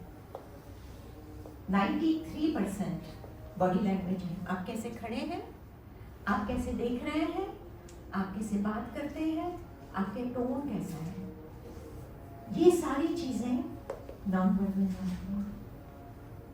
जो 7% वर्ड्स हम यूज करते हैं ना, बात दफा किस लहजे में हम बात कर रहे हैं वो टोन में आता है, किस लहजे में हम बात कर रहे हैं। लहजा हमेशा नीचे रखो। बच्चों से बात करते हैं, उनको दिखाओ कि बात ऐसे की जाती है, चिल्लाकर बात नहीं की जाती। आज अगर तब्दीली करनी है तो आप आज से शुरू करें, थोड़ा थोड़ा, और याद रहे कि ये कोई एग्जाम नहीं है। आप जो कर रहे हैं अपने लिए कर रहे हैं, किसी के लिए नहीं कर रहे। और तीसरी बात ये कि ऐसे रिजल्ट्स एक्सपेक्ट मत करें कि बस 1 महीने में सब सुधर जाएगा। टाइम दें, धीरे धीरे धीरे टाइम। और हमेशा बच्चों से कोई मसला हल करना हो तो बीवी के साथ बनाए, रात को प्लानिंग कर लें, इसका जवाब कैसे देना है, ऐसे बात कैसे करनी है, उसको क्या बताना है। बात तो ये होता है कि माँ अलग सोच रही, बाप अलग सोच रहा है, बच्चे को बाप ने कुछ बता रहा है और माँ के लिए ऐसे थोड़ी हो, मैंने तो ये नहीं बताया। हमेशा साथ में एक पेज पर रहें, इससे आपका भी मसला हल हो जाए। अब हम डिफरेंट तरीके कम्युनिकेशन के बेटी और बेटे के लिए। बेटी के लिए हम अक्सर ये कहते हैं बहुत प्यारी लग रही हो माशाल्लाह, उसको बस यही बताया, उसका काम है डॉल बन के घूमते रहना। ये नहीं है उसका काम, उसके पास ये है। पढ़ाते हैं हम बच्चों बेटियों को, उससे ये बेटे आज तुम्हारे चेहरे पर बड़ी बहादुरी के एक्सप्रेशन है, क्या किया आपने? सारा वक्त इतने अच्छे कपड़े पहने तुमने, उफ तुम्हारे शूज इतने अच्छे हैं। आपने कभी लड़कों से ऐसे बात की है? किसी लड़के को आपने कहा उफ कितने प्यारे लग रहे हो, जूते देखो तुम्हारे, कुर्ता देखो, ये किसने डिजाइन किया है, कितने दिन में बनता है? ये चीजें हम लोगों ने बच्चियों को एक अलग डिपार्टमेंट दे दिया कि बस इससे आगे नहीं बढ़ना, कपड़े, जूते, मेकअप, और वहां पर वो अटक सी जाती है। आपने बच्चों के साथ जो अल्फाज यूज करते हैं ना, उसमें पावर वर्ड्स होने चाहिए। बेटे आपकी पढ़ाई कैसे जा रही है? आप बड़े मुतमईन लग रहे हो, स्कूल कैसे जा रहा है? फिर वो आपको बताएगी आज आपने इस साल आपकी फेवरेट एक्टिविटी क्या थी? हमेशा जरूरी नहीं चेहरे पर ही कमेंट करना या जिस्म पर कमेंट करना। इट्स इम्पोर्टेंट कि आप पावर वर्ड्स यूज करें जो लड़कों के साथ यूज करते हैं। इसी तरह से रिस्पेक्ट के साथ बेटियों से, बेटों से बात करें और अपनी बीवी से, क्योंकि जो चीज आप करते हैं ना वो देखते हैं। तो लिहाजा लेक्चर चाहे वो बड़े होकर मस्जिद में ले या टेलीविजन पर ले या दादा से ले या चाचा से ले, कोई भी फर्क नहीं पड़ना। उसने जो देखा है ना वही वो करेगा। उसने देखा है कि उसके पेरेंट के दरमियान जब झगड़े होते हैं ना तो बाप हावी हो जाता है माँ पर। अब देखिए ये साइकिल कैसा है, इसको समझें। जब बेटी शादी करके आपके घर से जाती है ना, आपकी जिगर का टुकड़ा, जब उसका शौहर चिल्लाता है ना, वो सहम सी जाती है और वो क्या करती है? चुप रहती है, क्योंकि उसने अपनी माँ को देखा है ऐसे। वो तो चुप रहती है, जायज़ है, हो सकता है, बिल्कुल करना चाहिए। फिर आस्ते आस्ते चिल्लाने से फिर वो बहुत मार भी खाती है। अब जब आपको पता चलता है कि आपकी बेटी किसी दरिंदे के हाथ फंस गई है, तो आपका तो नींद हराम हो जाती है कि मेरी बेटी के साथ क्या हो रहा है। मैंने तो इतना अच्छा समझ के ये सब किया था, इतना सब कुछ दिया भी। तो ये चीज़ें याद रखें कि जो देखते हैं वही साइकिल रिपीट होता है। तो अगर वो साइकिल रिपीट नहीं करना और बेटा बेटी आपकी इज्जत करें, एज अ फादर आपको रिस्पेक्ट घर में दिखाना होगा। Helping wife with some household. घर में कल मैं दावत में गई थी, मैं इनको जानती हूँ पहले से। ये बहुत मतलब घर में कोई काम नहीं करते थे और उनको बड़े लाड प्यार से बड़ा किया था, और जब मैं छोटी थी तब से मैं उनको जानती हूँ। कल मैंने एक बहुत अजीब चीज़ देखी उनके घर में। उनकी बेगम खाना लेकर आई, डाइनिंग टेबल सेट किया, हम लोग बात कर रहे थे, उनकी बेटी भी थी। और फिर ये हुआ कि उन्होंने कहा कि आपको दही ना है। तो मैंने कहा हाँ मैं शौक से खाऊंगी, पुलाव है तो थोड़ा दही अच्छा। उससे पहले कि उसकी बीवी उठे डाइनिंग टेबल की चेयर से, मियाँ उठ के कहते हैं बैठ। वो गया और किचन में से दही लेकर आया। फिर उसने कहा कि मैं तो ग्लूटेन फ्री रोटी खाता हूँ। अब उसकी बीवी ने चपातियाँ सजा दी थी, तो उसने कुछ बोले बिना किचन में गया, अपनी रोटी लेकर आया। और मैं देख रही थी कि यह आदमी कैसा था। एक चीज़ इसके नौकर सब ला देते थे और इतना चेंज हो गया है। इसकी बेटी और बीवी बैठे हैं, खुद जा कर इतना बड़ा रोल मॉडल इसने मुझे दिखाया। अगर मैं बाहर निकली तो मैंने कहा कि what an amazing example you are setting for your daughter. कि मियाँ बीवी किचन का काम करने से कोई कम नहीं हो जाता है। ये अज्ञान हमारे माशरे का है। बीवी किचन में रहेगी, बाहर आदमी काम करेगा, बीवी ये करेगी, बीवी वो करेगी। ये सब इसको बदलें। जब तक आप नहीं बदलेंगे ना, पता है क्या होगा? कुछ नहीं होगा, सिर्फ दुख होगा सबके अंदर कि मेरा मियाँ मुझे इतना हेल्प नहीं करता, मेरी रिस्पेक्ट नहीं करता, मेरी कदर नहीं करता। औरतों के ज़्यादातर मसले यही है। किसी ने भी मुझे आज यही नहीं कहा, आज तक मुझे किसी ने यही नहीं कहा कि मेरे मियाँ कम पैसे कमाते हैं। किसी ने नहीं कहा। सब ने ये कहा मेरी इज्जत नहीं करते, मुझसे प्यार से बात नहीं करते, बच्चों पे चिल्लाते हैं। वो सारी चीज़ें जो आप ड्रामों में देखते हैं, वो सारा सिनेरियो मुझे आज तक इतने सालों में किसी भी औरत ने नहीं कहा कि मुझे पैसे से ला के ले लेते हैं।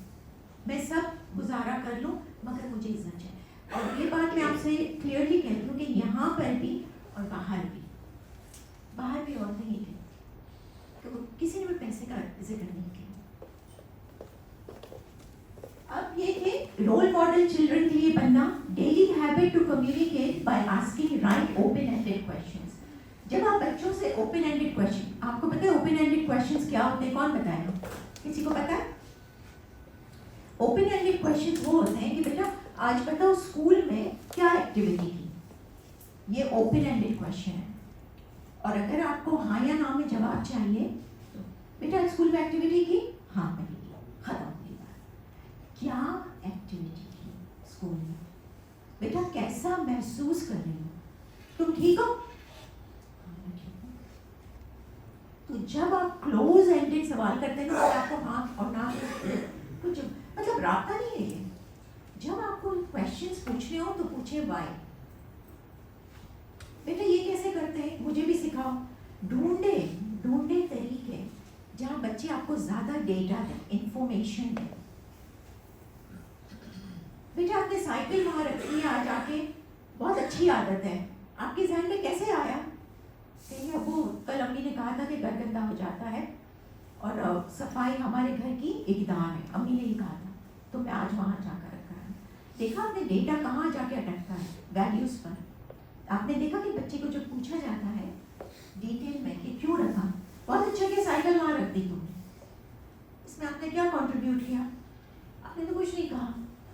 वो बच्चा ने सुना नहीं सुना। ऐसे सवाल करें जहां आपको डेटा मिले, और जब ज्यादा इंफॉर्मेशन मिलेगी तो आपको समझ में आएगा। जैसे एक सवाल मैं अक्सर ये वाला भी कहती हूँ मदर्स और फादर्स को पूछना, बच्चे जब स्कूल से आते हैं, बेटा थक गए हो, घर में आने के बाद अगर हम कहें थक गए हो, तुम आराम से पहले रिलैक्स कर लो, फिर मैं एक दो चीज़ें पूछना चाहती हूँ। तो कहेंगे अम्मी मैं भी थका हुआ हूँ, फिर मुझे दोस्त के पास जाना है। अच्छा ठीक है, कोई बात नहीं बेटा, हम पे बात कर लेंगे। बच्चे ने देख लिया माँ इंटरेस्टेड है रास्ते में, माँ इंटरेस्टेड है कॉन्वर्सेशन करने में, फिर माँ को टाइम ही नहीं मिला, बच्चा देर से आया, होमवर्क कर रहा है, फला हो गया। माँ बच्चे के कमरे में रात को जाती है और क्या कहती है, बेटा आज बात ही नहीं हो पाई, मुझे पता है तुम तो इतने मसरूफ रहते हो और मम्मी भी मसरूफ रहती है, पर बेटा मैं तो बहुत मिस कर रही हूँ, मुझे बात करनी है, कुछ बात करनी है तुमसे। तुम बताओ आज दिन में सबसे अच्छी चीज़ कौन सी लगी, और ऐसी चीज़ जो तुमको हर्ट करी हो, या कहते रहेगा आपने मुझे आज कुछ हर्ट नहीं किया, अच्छी चीज़ ये वाली थी, फिर आप अच्छी चीज़ में से और सवाल निकाल सकते हैं। आप समझ रहे हैं? और ये सवालात अब्बू भी कर सकता है रात को कमरे में जाकर, और ये बहुत बहुत इम्पोर्टेंट है। मुझे याद है जब मेरे बच्चे बड़े हो रहे थे तो वो शाम को स्पोर्ट्स खेल के आते थे, इनके अब्बू सो जाते थे, मैं कमरे में जाती थी, दोनों बेटों इंडिविजुअली जाती थी, और मैं कहती थी कि आज मैंने तुम्हें बहुत मिस किया, तुम्हारा स्पोर्ट्स था, इतनी एक्टिविटीज़ हैं, आज मैंने तुम्हें बहुत मिस किया, तो मैं आई हूँ, तुम आराम से सो, मैं तुम्हारी पीठ दबा देती हूँ। जैसे मैं वो करती थी ना, मुझे कहता था मॉम इतना अच्छा कि आज मैंने स्पोर्ट्स में ये किया, आज मैंने ये किया वो किया। वो बच्चा सेफ महसूस करके खुद ही बातें करने लगता था। आपके साथ कितनी दफे हुआ है ऐसे? जब आप बहुत सेफ फील करते हैं कहीं पर तो आप खुद बोलने लगते हैं, हुआ है ऐसे? तो हम जब अडल्ट ऐसा फील करते हैं तो बच्चे हैं, उनको ये हम जरूर बताएंगे, यहाँ पर तुम्हें कोई तनकीद नहीं करेगा। हमारा क्या होता है, अच्छा आ गए, क्या ग्रेड लाया, आज मैथ का टेस्ट था, भैया बी क्यों आया, बी क्यों आया तुम्हारा? अगर अम्मी मेरा इंग्लिश में ए आया, ए वो उसमें आया, इसमें बी क्यों आया? अम्मी मैंने 4 ए ले लिए, नहीं तो वो एक बी नजर आ रहा है, 4 ए नजर आ रहा है। तो ये तनकीदी एटीट्यूड जो है ना, बच्चे को दूर करता है कि यहाँ बोलना एक कयामत है, और जलील भी होना, बोलकर जलील होने वाली बात है। तो इस तरह से रास्ते टूट जाते हैं। जैसे मैंने कहा कि बच्चे अंधे नहीं हैं, वो सब सुन रहे हैं और देख रहे हैं, और ये बात बहुत इंपॉर्टेंट है कि आप जो भी करें बच्चे के सामने ये जाहिर ना हो कि असल में वो आप हैं, क्योंकि उसके नज़दीक बाप बहुत ऊंचा है, माँ बहुत ऊंची है, रोल मॉडल्स हैं, उनको वही रहने दें, नीचे मत गिराएं अपने हाथों से। अब ये 6 थिंग्स मैं आपको बताती हूँ रिलेशनशिप घर में, इन चीज़ों का आपको बहुत ध्यान रखना है। अगर आपको इमेज लेना है तो आप ले भी सकते हैं इसका image. Physical and psychological safety, ये ऐसी सेफ्टी है कि ज़हनी तौर पर और जिस्मानी तौर पर बच्चा उस घर में महफूज समझे अपने आप को। उसको ये ना हो कि अब भी मैंने कुछ कहा और पड़ जाएगी मुझे हर तरह से, तो वो खामोश रहेगा, उसका जहन काम करना छोड़ देगा। उसको ये चीज़ बहुत इम्पोर्टेंट है, जिस्मानी और नफ्सियाती तनकीद मत करें, उसको पूछें उसका जाविया क्या है, आपका जाविया क्या है, उसको पूछें क्या हो रहा है बेटा स्कूल में, मैं कहीं से कुछ मदद कर सकती हूँ।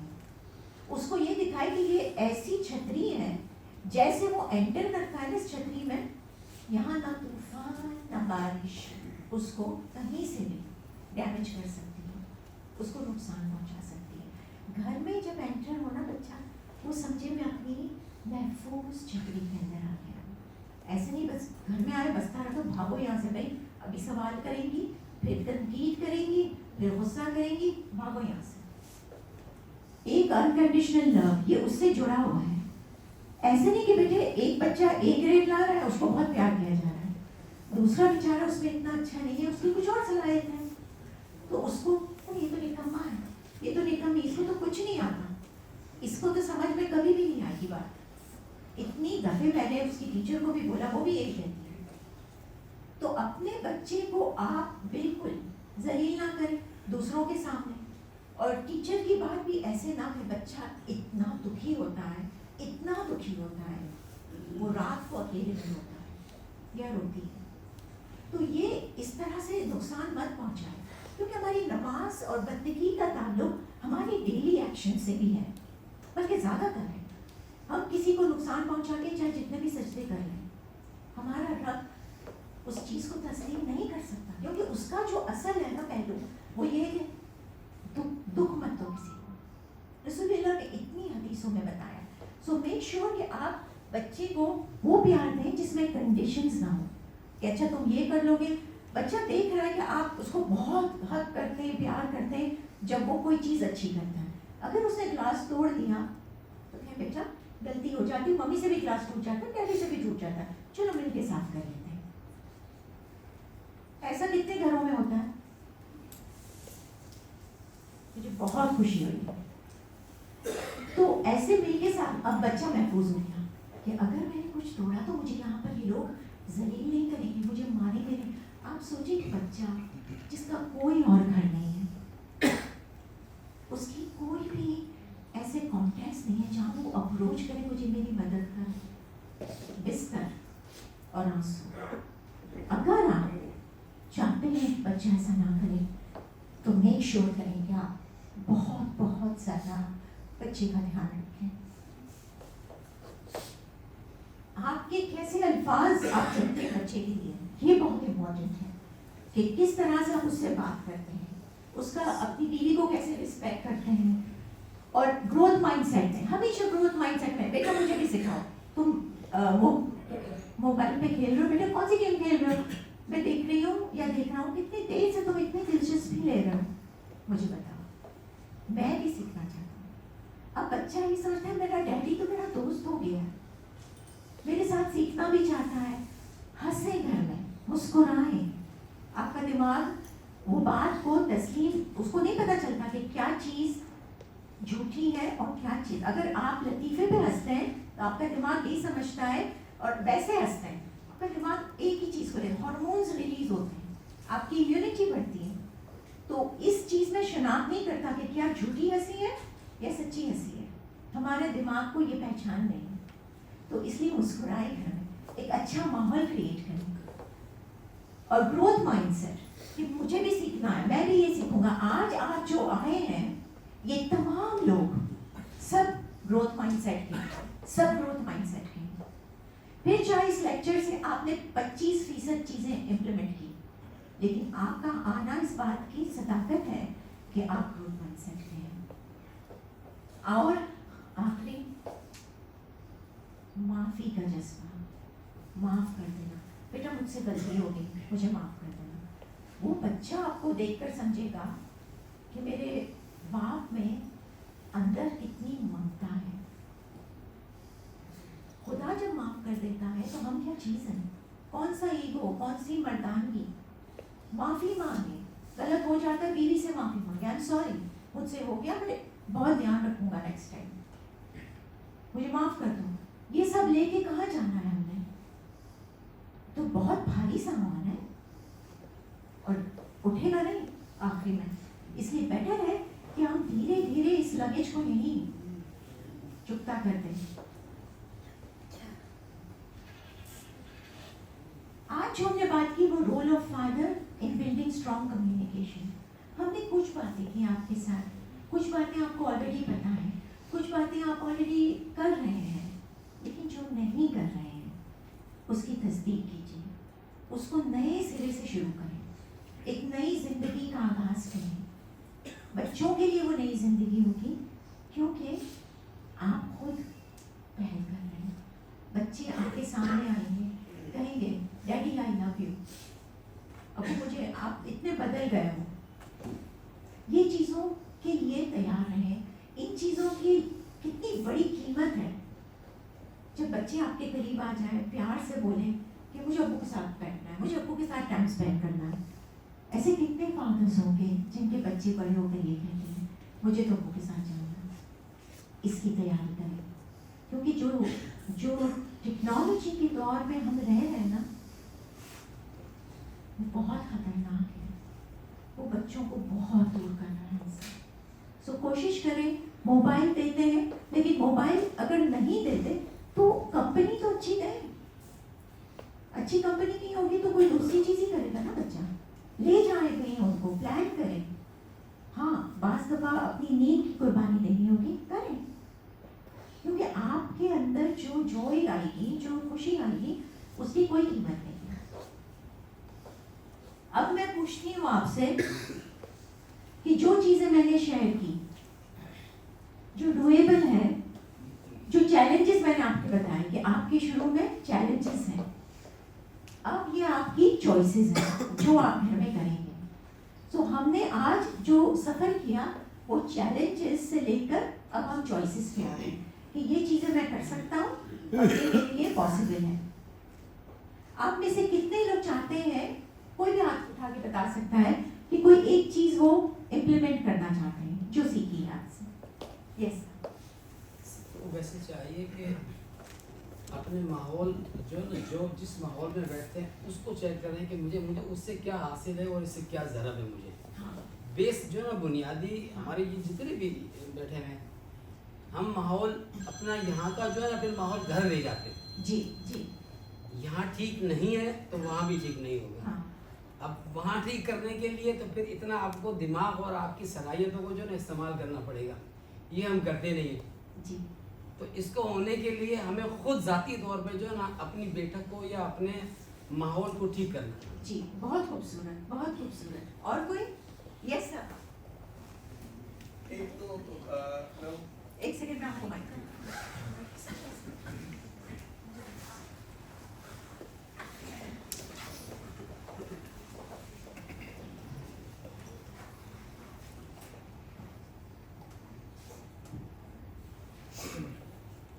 मैडम, आपने जो बात कही ना वो ओपन हैंडेड क्वेश्चन वाली, वो सच में मेरे दिल पे लग गई।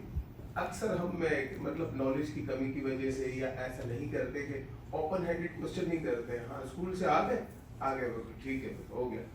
ये हमें मतलब हमारी ये बहुत बड़ी रिस्पॉन्सिबिलिटी है कि हम ओपन हैंडेड क्वेश्चन करें और बच्चों के साथ टाइम स्पेंड करें। Very thankful to you for this suggestion. Thank you ji. Open ended question एक और चीज़ के लिए भी बहुत अच्छा रहता है कि वो बात जो हमें पता नहीं है ना, वो सामने आती है ओपन एंडेड क्वेश्चन से। क्योंकि अगर बच्चा उदास है तो वो उस वक्त तक आपको नहीं बताएगा। आपने बोला स्कूल में सब ठीक था, वो खुद आके नहीं बताएगा स्कूल में आज मसला हो गया है, नहीं बताएगा। आपको उसके कमरे में जाना होगा क्योंकि वो टूटा हुआ है उससे। कमरे में जाना होगा, पूछना होगा मेरे राजे को, मेरे बेटे को, मेरी दुनिया को, जो भी आप उसको प्यार से कहते हैं, क्या हो गया? देखो तुम मुझसे नहीं छुपा सकते, मैं तुम्हारा बाप हूँ, मैं तुम्हारा चेहरा पढ़ लेता हूँ, मुझे बताओ बेटा क्या है। अगर अभी नहीं बता सकते तो चलो मैं 2-4 घंटे बाद पूछ लूँगा। उस बच्चे ने देखा कि बाप की तरफ से बाप मुझे जानता है, मेरा दुख समझता है। आप मुझे बताइए सीधा कितने लोग हैं जिन्होंने आपको जिंदगी में ऐसा कहा है? कोई बात तो है, जिस तुम कह रहे हो कि नहीं है मगर है, कुछ प्रॉब्लम है तुमको, आप इससे गुजरे हैं? जी बिल्कुल। तो इसी तरह से वो लोग, बच्चे भी इसी तरह गुजरते हैं, मगर उनके पास अल्फाज नहीं आपसे कहें क्या अम्मी अब्बू मुझे ऐसा दुख हुआ है, अभी उनके पास वो अल्फाज नहीं है। तो वो धीरे धीरे आपके ओपन एंडेड क्वेश्चन से आपको डेटा बताते हैं। मैं सबीना को ओपन एंडेड क्वेश्चन की लिस्ट भेज दूंगी इंग्लिश और उर्दू में। बहुत सारी मिसालें सवाल कैसे करते हैं, उसमें बहुत सारे सवाल हैं, तो आपको आइडिया हो जाएगा कि ओपन एंडेड क्वेश्चन कैसे करते हैं। और कोई? Yes sir. अच्छा, आपने जो बताया कि हम लोग जब टेंशन में होते हैं, कोई क्राइसिस होता है तो हम लोग चिल्लाते हैं, बात करते हैं, तो इसका कोई बेहतरीन सोल्यूशन मैं कहता हूँ इस्लाम में पहले मौजूद है। जी। हदीस में तो ये है कि अगर आप कोई ऐसा इशू हो तो अपनी पोजीशन को चेंज कर लो। जी। पोजीशन से मुराद अगर आप खड़े हो तो बैठ जाओ, बैठे हो तो लेट मतलब जमीन फर्श पे आ जाओ, अगर इस पोजीशन में हो गुस्सा आ रहा हो तो कपड़े को छोड़ दो। बिल्कुल ये इसका बेहतरीन सोल्यूशन मेरे ख्याल में। बिल्कुल बेहतरीन सोल्यूशन है। उसके आगे भी आप जा सकते हैं। कुछ लोग बैठकर भी उस मसले को बहुत महसूस करते हैं, तो जितना ज़्यादा मूव करोगे इतना ज़्यादा वो यहाँ से यहाँ आने लगे, क्योंकि बॉडी के केमिकल्स सिक्रीट होते हैं। तो आपकी ये बात बहुत बहुत ज़्यादा इम्पोर्टेंट है। और कोई? यस। बात की कि आपने कहा कि बच्चे जो हैं जब हमारे पास आए तो हम अटेंटिव हों और इनको तवज्जो दें, दूसरा इनको सेफ एनवायरनमेंट। अब इसमें से जैसे जो पॉइंट कि क्या डुएबल है, तो सबसे ज़्यादा जो एक चैलेंज है जो कि हमें अब करना चाहिए, तो मुझे भी ख्याल आया इस लेक्चर से भी कि जो आपने पहले भी कहा कि जो हम करेंगे वो बच्चे सीखेंगे, इंस्टेड कि जो हम कहेंगे वो बच्चे करेंगे। तो अगर हम किसी चीज़ के एडिक्टिव में है कि अगर हम मोबाइल खुद काफ़ी ज़्यादा चलाते हैं या हम खुद जो है वो टाइम नहीं देते बच्चों को, ठीक है हमने एक अपना टाइम रखा हुआ कि इस टाइम पे हमें बच्चों के साथ बैठना है, बात करनी है, लेकिन कभी कभी कहते हैं कि बच्चों को खुद अपने हिसाब से टाइम सेलेक्ट करते हैं, जब वो आते हैं हमें उस वक्त उनको वो एनवायरनमेंट देना है। तो ये चीज़ एज ए डुएबल मैं पूरी कोशिश करूँगा कि एनवायरनमेंट उनको ऐसा दूँ कि जो मैं उनसे चाह रहा हूँ वो मैं खुद भी इम्प्लीमेंट करूँ अपनी लाइफ में, ताकि मैं भी फिर उनसे एक्सपेक्ट करूँ कि ठीक है वो उनको करना ना पड़े, वो ऑटोमेटिकली वो उनके अंदर वो ग्रो वो चीज़ करें। तो ये मुश्किल है लेकिन हाँ मैं बिल्कुल इसको हाँ, बहुत बहुत बहुत अच्छी बात कही कि पहले अपने आप को दुरुस्त करें, इसके बाद बच्चों से एक्सपेक्ट करें कि वो अच्छा बिहेवियर करें। तो इनका पॉइंट ये है कि मैं ऐसा एनवायरनमेंट, ऐसी जगह क्रिएट करना चाहता हूँ जहाँ मेरे बच्चे ना सिर्फ ये समझे कि उनके टाइम के हिसाब से मैं भी टाइम दे सकता हूँ। तो मैं ये छोटी छोटी चीज़ें करके उनको ये कम्युनिकेट करना चाहता हूँ कि मैं उनमें इंटरेस्टेड हूँ। मोबाइल साइड पे ज़्यादा मोबाइल मैं ना यूज़ करूँ जब वो मेरे लिए करता हूँ। बहुत अच्छा पॉइंट। और कोई? Yes sir. वालेकुम अस्सलाम। मैं ये कोशिश करता था पहले भी, अपने ने बीच में थोड़ा छोड़ दिया था कि बच्चों के साथ एक गेम खेलता था। उसमें ये था कि मैं बेटा बन जाता था या बेटी बन जाता था, उनको मैं फादर बना देता था। तो उसमें ये होता था कि मुझे पता चलता था कि वो जो मुझसे अपना मैं उनके सामने किस तरीके से बिहेव कर रहा हूँ, वो मुझे उसका अपोजिट में नहीं गलती करती है। मतलब कि अब मैं बेटा हूँ, मैंने गलती कर दी, व्हाट्स योर रिएक्शन, आपका रिएक्शन क्या है, बाबा आपका क्या रिएक्शन है। अब वो मुझे कॉपी करके बताता था, अच्छा वो रिएक्शन पॉजिटिव है, reaction negative. Now you click कि यार मैंने कहाँ गलती करी नेगेटिव जाकर, मैंने बच्चों को कहा यानी कि मैंने ऐसा क्या वर्ड निकाल दिया कि ऐसे क्या एक्शंस कर दिए जो कि उनके माइंड में सेट हो गए हैं, वो नेगेटिव पॉइंट है। हाँ पॉजिटिव हो सकते हैं, हम उसमें और भी अब इम्प्रूव कर सकते हैं, लेकिन नेगेटिव जो पॉइंट्स बच्चे आपको दिखाते हैं तो आप उसको पकड़ें। मेरी बच्चे या बेटी ने या बेटे ने ये नेगेटिव पॉइंट पर पकड़ लिया। अब मैं उसको, आपने जो पहली मेरे साथ बोला था कि आप क्या सोचते हैं, कि आप अपने बच्चों के लिए क्या बनना चाहते हैं या क्या सोचते हैं, तो मैं ये वहाँ से शुरू करता हूँ कि मैं ये चाहता हूँ कि जो मिस्टेक मैंने की है मेरे बच्चों में कन्वर्ट नहीं हो, मेरे बच्चों में वो कन्वर्ट नहीं हो, मेरे एग्रेशन जो है मेरे बच्चों में कन्वर्ट नहीं हो, मेरी स्टडीज अगर मैंने डिले करी है मेरे बच्चों में कन्वर्ट नहीं हो, मेरा बिहेव मेरे बात लोगों से, फ्रेंड्स से, पेरेंट्स से और भी बहुत हैं एल्डर्स से किस तरीके से वो मेरे बच्चों में कन्वर्ट नहीं हो, अच्छी चीज़ें कन्वर्ट हो। तो ये गेम है तो छोटी सी गेम, 10 मिनट लगा लें, लेकिन ये गेम से आपको सारी चीज़ें इंफॉर्मेशन मिलना शुरू हो जाती है। तो वो गेम मैं तो करता था, लेकिन सम टू आओ मैंने वो थोड़ा सा छोड़ दिया, लेकिन मैं आज के बाद से दोबारा कोशिश करूँगा कि वो मैं स्टार्ट करूँ, क्योंकि आपकी जो बात थी कि बच्चा 13 to 14 ईयर्स के बाद कंट्रोल में नहीं है, वो फिर वो जो आपसे सीख रहा है उसकी एग्रेशन में आपके सामने आएगा, बिल्कुल आएगा। वो एग्रेशन उसकी एग्रेशन से आएगा क्योंकि बाबा आपने ये किया। तो आपको अगर डैमेज को कंट्रोल करना है तो आप इस चीज़ को कवर करना शुरू करेंगे, देन डैमेज कंट्रोल होगा। अदरवाइज फिर आप 13 to 14 ईयर आपका बच्चा जब बड़ा हो जाएगा आप डैमेज कंट्रोल नहीं कर सकते, और वही साइकिल और cycle. Thank you so much. और भाई तो जस्ट लाइक अ मिरर। अस्सलाम वालेकुम। अच्छा, मैं थैंक यू कि आप यहाँ पे आई, जो हम सबको जो है इतनी चीज़ें सिखाई। मैं किरण से जो है वो तकरीबन 7-8 साल से कनेक्टेड हूँ। तो मेरी वाइफ जो है वो भी आती रहती हैं सेशंस में, बहुत सारी चीज़ें सीखी। मेरे जो बेटा यहाँ पे पढ़ता है, बड़ा बेटा पृथ्वी, वो भी जो है वो यहाँ से सीखता है कि कैसा माहौल है। तो सबसे चैलेंजिंग जो मैं समझता हूँ मेरे घर के लिए जो है कि हमारे जो मदर और फादर हैं या दूसरे जो बड़े हैं, उनको जो है ना वो इस लाइन पे लाना बहुत मुश्किल है, ठीक है ना, क्योंकि वो ऐसी उनकी तरबियत नहीं हुई, उनकी तरबियत बिल्कुल ही अलग एक मेंटेलिटी की हुई थी। अब होता ये है कि मैं समझता हूँ, मेरी वाइफ समझती है, मेरे बच्चे समझते हैं कि यार हमें इस बात पे चलना है, बट चूँकि हमारा जॉइंट फैमिली रहते हैं तो दूसरी बहुत सारी चीज़ें जो वो बच्चा एडॉप्ट कर लेता है, ठीक है। तो हमारे लिए ये, मैं अपने लिए ये फ़र्क समझता हूँ कि ये बहुत चैलेंजिंग है मेरे लिए, ठीक है, कि मैं जो हूँ अपने बच्चा तो मेरा सीख ही रहा है यहाँ से, ठीक है ना, वो सारी चीज़ें पॉजिटिव ठीक रहे, पर मुझे अब जो सिखाना है ना वो दूसरे बच्चों को, जो मेरे बड़े हैं उनको सिखाना है कि अब आगे जाके ना बच्चों को कैसे करना है, जब उन्होंने अपनी लाइफ गुजार ली है। बहुत खूबसूरत, बहुत ही खूबसूरत। एक बात मैं आपसे कहूँगी, बच्चे जो है ना सच्चाई समझते हैं, जैसा मैंने पहले भी कहा, बच्चे सच्चाई ये समझते हैं कि अब्बू अम्मी सच बोलने को कह रहे हैं, चाचा कहते हैं झूठ बोल दो, उसके बेटे जो हमारे साथ रहते हैं उनको कहते हैं झूठ बोल सकते हो। ये मिसाल है, लेकिन उनको ये पता है कि मेरे अम्मी अब्बू ने ये बात कही है। बच्चा सिर्फ आपको ऑब्जर्व कर रहा है।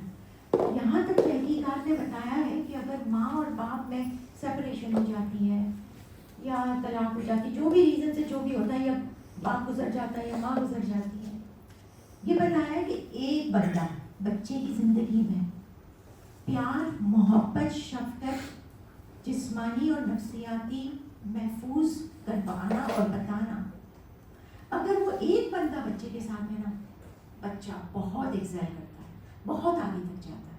तो आप सोचें कि बच्चे में कितना, कुदरत ने कितना पावर दिया है आपको, कि एक बच्चा अगर सदाकत से, एक पेरेंट सदाकत से बच्चे को रेस करता है तो वो बच्चा बहुत एक्सेल करता है। तो ये बात आपने जो कही सिखाने वाली, तो ये तो ऐसे ही सबका ही जा रहा है, आप आगे तक पहुँचा रहे हैं। और कोई जिसका हाथ पहुँचा? Yes sir. मैं दे देना, तुम मुझे अस्सलाम वालेकुम। मैं एक बात शेयर करना चाहता हूँ। सब फादर यहाँ बैठे हैं। कल रात को हमारे यहाँ किसी की शादी थी, तो सारी रात तकरीबन 12 बजे के बाद से ही उनका शुरू हुआ और सुबह 5 बजे तक, जब तक अज़ान नहीं हुई, वो गाने चलते रहे। तो मैं पूरी रात डिस्टर्ब रहा। तो ये जो माहौल है हमारा, जिसमें हमारे बच्चे भी सीख रहे हैं कि आगे जाके वो भी जब बड़े होंगे तो अपने बच्चों की शादी करेंगे, तो वो भी इसी तरह सब कुछ करेंगे, तो ये गलत है। सब फादर बैठे हैं, मैं सबसे ये कहना चाहता हूँ कि आप भी अपने बच्चों की शादी करें तो इस तरह से नहीं करें। किसी को तकलीफ हो, कोई सो रहा है, कोई बूढ़ा है, वो आके कह नहीं सकता कि आप बंद करो, लेकिन वो उसका दिल हर्ट हो रहा है। मैं सुबह तक जागता रहा, बार बार उठता रहा, सोता रहा, फिर उठता रहा, मैं बहुत डिस्टर्ब रहा, लेकिन मैं आया हूँ और मैं उनको जाके कह नहीं सका कि आप बंद करो उसको। बहुत अच्छा, आपके लिए तालियां। मुझे आपकी मुस्कुराहट वाली बात जो आपने की ना, कि इंसान के दिमाग को पता नहीं होता कि ये सच्ची मुस्कुराहट है झूठी, तो मुझे मॉम की कही हुई बात याद आ गई। उन्होंने हमें सिखाया कि fake it till you make it. Yes. ये वाली बात मुझे बड़ी अच्छी लगी। बहुत बहुत शुक्रिया। और पता है सबसे अच्छी बात क्या है, इतना अच्छा पार्टिसिपेशन है आपका। अस्सलाम वालेकुम। वालेकुम। अच्छा, अभी इस भाई ने जो सवाल किया ना, इसी तरह का सिचुएशन हमारे पास भी तकरीबन एक हफ्ता पहले हुआ है। हमारे पास कुछ गेस्ट थे, बाहर गए थे, तो वो खुद बिल्कुल इस कोफत में आ गए, बोले ये क्या चल रहा है, पूरी रात ये गाना चल रहा है। तो हमने भी कहा भाई हमारे ऐसा चल रहा है। बोले आप लोग कंप्लेन नहीं करते, इसका सोल्यूशन नहीं है। हम लोग सुनते हैं, हम लोग 15 पे कॉल करके नहीं बताते कि यहाँ पे ये मसला हो रहा है तो बंद कराओ। हम लोग तो कुछ नहीं कह सकते ना, लेकिन तरीक़ेकार है, हम इसको फॉलो नहीं करते। ये अच्छी बात है कि जो सिस्टम है और उसका सपोर्ट है तो आपको करना चाहिए। Yes sir. जी मैं भी एग्जैक्टली यही कहने वाला था कि क्योंकि मैं भी इसी मोहल्ले में रहता हूँ, हाँ। ये चैलेंज हमें बहुत ज़्यादा अक्सर फेस करने को मिलता है। तो जो दूसरे भाई ने कहा कि हम कंप्लेन नहीं करते, ये मैं हिम्मत, हालांकि एक होता है थोड़ा सा मतलब मोहल्ला है, एक अलग जबान के लोग रहते हैं, आपको उन्हीं के साथ उठना बैठना है, तो ये हिम्मत थोड़ी सी करनी पड़ती है। लेकिन मैंने ये हिम्मत की और अल्हम्दुलिल्लाह जो हमारे इदारे हैं जिन पर अक्सर हमारा इतना ट्रस्ट नहीं है, वो रिस्पॉन्ड भी करते हैं। तो 2-3 बार मैंने ये कंप्लेन की, उन्होंने रिस्पॉन्ड किया और ये प्रॉब्लम जो है ना काफ़ी हद तक सॉल्व हो गया। उसका जो लाउड स्पीकर है वो कम कर देते हैं। ये चीज़ हमें थोड़ी सी हिम्मत करनी पड़ेगी। इंशाल्लाह ये हमारा राइट है कि मतलब ये चीज़ एक्चुअली ठीक नहीं है, ये एक्शन हम ले सकते हैं। चले किसी ने तो पहले की, वेरी गुड। Last question. आपने एक बात की, क्वेश्चन से ऑपरेटेड क्वेश्चन, अच्छा ये बहुत अच्छी चीज़ है, ये मैं प्रैक्टिस हम करते हुए आ रहे हैं ना, इसका जो रिजल्ट जो अब नजर आता है ना, अब मुझे जरूरत नहीं पड़ती। अब मैं घर में घुसता हूँ तो बच्चे खुद ही आते हैं, खुद के होते हैं, बाबा आज मैंने ये किया, बेटी आती है मेरी साथ जो है डिस्कस कर शुरू करती है। एक वक्त होता है कि आपने ये क्वेश्चन पूछने हैं, इसके बाद बच्चे खुद यूज हो जाते हैं, वो आपको सेफ इन्वायरमेंट समझ के आपको सारी चीज़ें बताते हैं। अब आपने उसके बाद नेक्स्ट चीज़ों पे जाना है, नेक्स्ट इन्वायरमेंट की चीज़ों पे उनकी मदद करनी है कि हाँ अब आप तो ये कर रहे हो, अब आप स्कूल में करते हो, किसी ने आपके साथ मिसबिहेव किया, अब उस एक्शन के ऊपर आपने उनको गाइड करना है कि अब किसी ने आपके साथ अच्छा बिहेव किया तो उसको क्या आपने बोला, क्या नहीं किया, तो नेक्स्ट उनको अपडेट करना है। तो ये चीज़ अगर आप पेरेंट्स करते हैं ना, तो एक वक्त होता है कि आप नहीं कर रहे हैं, जरूरी नहीं कि ये हमेशा कर रहे हैं, लेकिन वो एक वक्त के बाद इम्प्लीमेंट हो चुका होता है, इसके बाद नई चीज़ें आगे आती हैं। पेरेंट्स भी फेजेस में काम करते हैं, ऐसे नहीं कि बस सारा बेड़ा उठा लिया, छोटे छोटे फेजेस में। ऐसे ही है कि अगर आपके पास बीज है, आपको पता है क्या करना, लेकिन उसका तरीका सही सॉइल में आपको बीज डालना है। अगर बंजर सॉइल में आपने वही बीज डाल दिया तो वो नहीं होगा। अगर अच्छी सॉइल में डाला तो वहां से दरख्त परवान चढ़ता है और उसके साए में सब फैमिली मेंबर्स बेनिफिट करते हैं। हाँ जी, या आपके सर आपने जो बताया ना अनकंडीशनल लव, तो इसके मुताबिक जो मेरी राय है, हाँ जी, पेरेंट्स तो अपने तमाम बच्चों के लव करते हैं जी, लेकिन ये कुछ बच्चों को हम लोग रिस्पॉन्स करने के लिए कंडीशन तो रखते हैं ना, बेटा ये करोगे तो मैं आपको रिवॉर्ड दूंगा, बेटा आज काम करोगे तो मैं आपको घुमा के ले जाऊँगा। जी, तो ये भी एक तरह से लव हो गया, लेकिन ये कि हम लोग बच्चों के अंदर कुछ तो बात रखते हैं ना, कोई काम कर रहा है जी, तो अगर कोई बच्चा मेरी इंस्ट्रक्शन को फॉलो कर रहा है तो उसको तो मैं कुछ तो डिफरेंट करूँगा ना, ताकि दूसरे बच्चे के लिए सबक बन जाए। ये करना पड़ूंगा तो मेरे अब्बू या पेरेंट्स मुझे ज़्यादा चाहेंगे, रिवार्ड करेंगे। कंडीशनल अनकंडीशनल सिर्फ इंसल्ट और डिसरेस्पेक्ट नहीं होना चाहिए, सबके लव होना चाहिए कंडीशनल। आपकी बात बिल्कुल सही है, लेकिन हम लोगों का रुझान ये होता है, जैसे मैंने कहा और मैंने खास तौर पर एकेडमिक की मिसाल दी कि हम बच्चों में डिस्क्रिमिनेट करते हैं, कोई होशियार है और कोई होशियार नहीं है। बाज़ बच्चों में इतनी कैपेसिटी नहीं होती है, बाज़ बच्चे आपको ए ग्रेड नहीं लेकर आएंगे 100 में से 100, उनकी अलग स्ट्रेंथ है। मसलन आपको मैं बताऊं कि मैं जिस फैमिली के साथ काम करी थी उनके 3 बच्चे थे। कंडीशनल और अनकंडीशनल लव में ये बात को बहुत ध्यान रखना है कि आप बच्चों में तफरीक ना करें इस तरह कि एक जो बच्चा आपको रिजल्ट्स दे रहा है बहुत, आप उस बच्चे से पूछे कि उसके क्या टैलेंट है। बहुत सारे बच्चे घर छोड़कर चले गए इस वजह से कि उन्होंने देखा कि उनको कंपेयर बहुत किया जा रहा है, 2 बच्चों को एकदम कंपेयर किया जा रहा है, या बेटी बेटा तो उसको कंपेयर किया जा रहा है। मेरा जो अनकंडीशनल लव का था ना, उसमें आप तफरीक ना करें, बच्चों के इतने एकेडमिक पे ना करें। हाँ ज़रूर ले जाएं, बच्चे अगर आपकी कोई बात मानते हैं उसको ले जाएं, मगर ऐसे भी होता है आजकल, बल्कि मैं तो ऐसे करती थी कि बच्चों के साथ जब आप प्यार से रहते हैं ना, उनको आपकी हर बात माननी होती है। वो आपको देखते ही आप देखिए ऐसे कितने टीचर्स आपकी लाइफ में आए जहाँ आपने बहुत अच्छा किया, और उसके पिछले ग्रेड में आपकी मैथ की टीचर ऐसी थी जहाँ आप फेल होते हैं, उसके दूसरे 1-2 ग्रेड के बाद आपने 100 में से 100 लेने शुरू कर दिए। क्यों?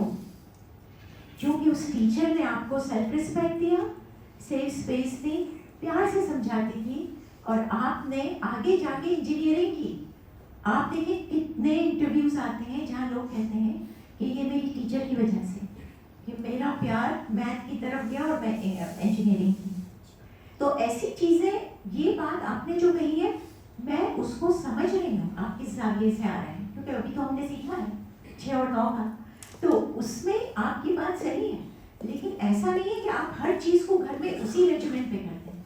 इस बात का ध्यान रखिए कि मैं तफरीक तो नहीं कर रहा, वो बच्चा ऐसा तो नहीं समझ रहा। अक्सर ये देखा गया है कि जो मतलब ये अपने आप को ट्रू स्टोरी होता है, कुछ घरों में ऐसे भी होता है कि जो बेटियां बहुत गोरी होती हैं उनको बार बार ये कहा जाता है इस पर तो ये कलर बहुत अच्छा लगेगा कि गोरी है ना, ये सांवली है, ये क्यों नहीं है ऐसे। वो बच्ची इतनी दुखी होती है, मतलब तफरीक कर रहे हैं आप बच्चों में, दोनों को सिमिलर प्यार दें, दोनों को एक ही कलर पहनाएं, तुम पर भी बहुत अच्छा लग रहा है। मैं कह रही हूँ इस बात का ध्यान रखें कि ऐसा मत करें जहाँ कंडीशंस आ जाएं कि भाई ये गोरी है तो उसको यही अच्छा लगेगा, और सामने आप बच्चों को इंसल्ट कर रहे हैं। तो इस बात का ध्यान रखें, प्यार बिल्कुल सिमिलर लेवल पे। और कोई? Yes sir.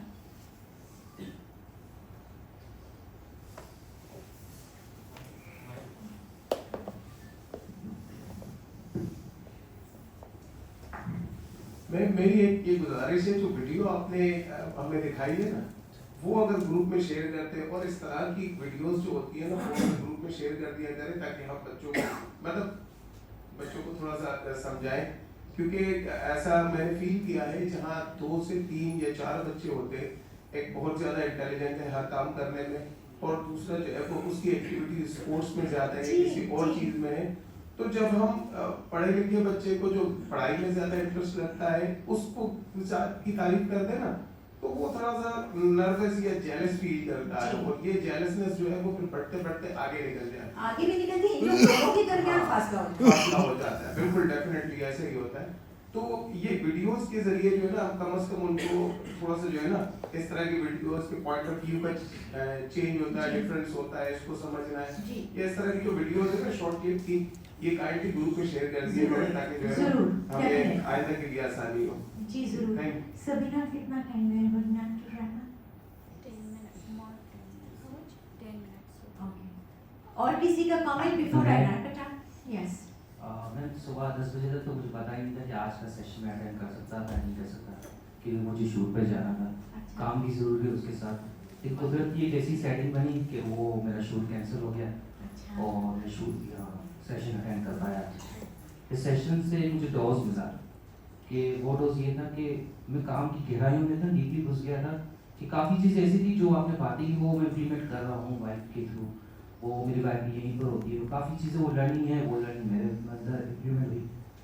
तो काफ़ी गहराई ऐसी थी जो मैं नहीं कर रहा था काम में, मतलब डीपली वो हो गया था। लेकिन आपने जो चीज़ें बताई वो काफ़ी चीज़ें मैं इम्प्लीमेंट की हैं और लर्निंग भी हुई है कि वो जो 6 और 9 का कॉन्सेप्ट है जो मुझे नज़र आता है आपको नहीं नज़र आता, तो काफ़ी मेरे लिए इम्प्लीमेंट अच्छा रहा। Thank you so much for the session. Thank you so much. आप खड़े होकर कह रहे हैं कि आप और भी इम्प्लीमेंट करेंगे, इससे ज़्यादा मेरे लिए और क्या गिफ्ट हो सकता है। और कोई?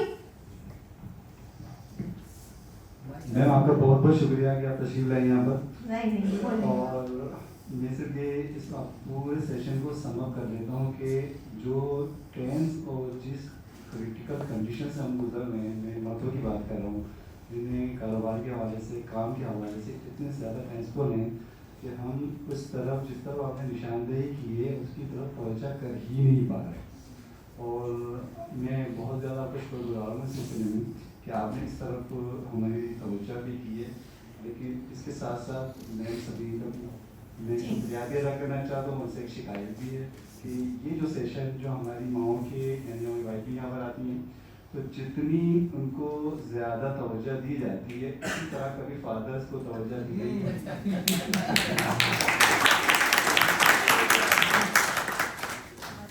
मैं आपसे सिर्फ ये कहूँगी कि जो मैं अपनी आप मुझे इतने पास में ले गई, शुरू से लेकर गई कि हमें कोई किसी ने मारा है, किसी ने चाटा मारा वो भी आज हमें याद है, किसी ने हमें वो प्यार किया है आज हमें वो भी याद है अल्हम्दुलिल्लाह। और मैं आपसे ये भी कहूँगा कि जिस तरह आपने कहा कि जो गुस्से के लिए मायने निशानदेही, फिर आपने एक और मिसाल दी कि जी जो आपका जो बॉडी लैंग्वेज है, ये जो माहौल है या मामला है, वो आपको बताता है कि आप किस तरीके से वो झूठ बोल रहे हैं सच बोल रहे हैं। जिस तरह हज़रत उमर से फरमाया गया कि वो शख्स फलाना शख्स बहुत अच्छा है, तो हज़रत उमर ने कहा कि क्या तुमने उसके साथ कोई सफ़र किया? उन्होंने कहा नहीं। फिर उन्होंने कहा कि क्या तुमने उनके साथ कोई मामला किया है, कोई लेन देन किया है? उन्होंने कहा नहीं।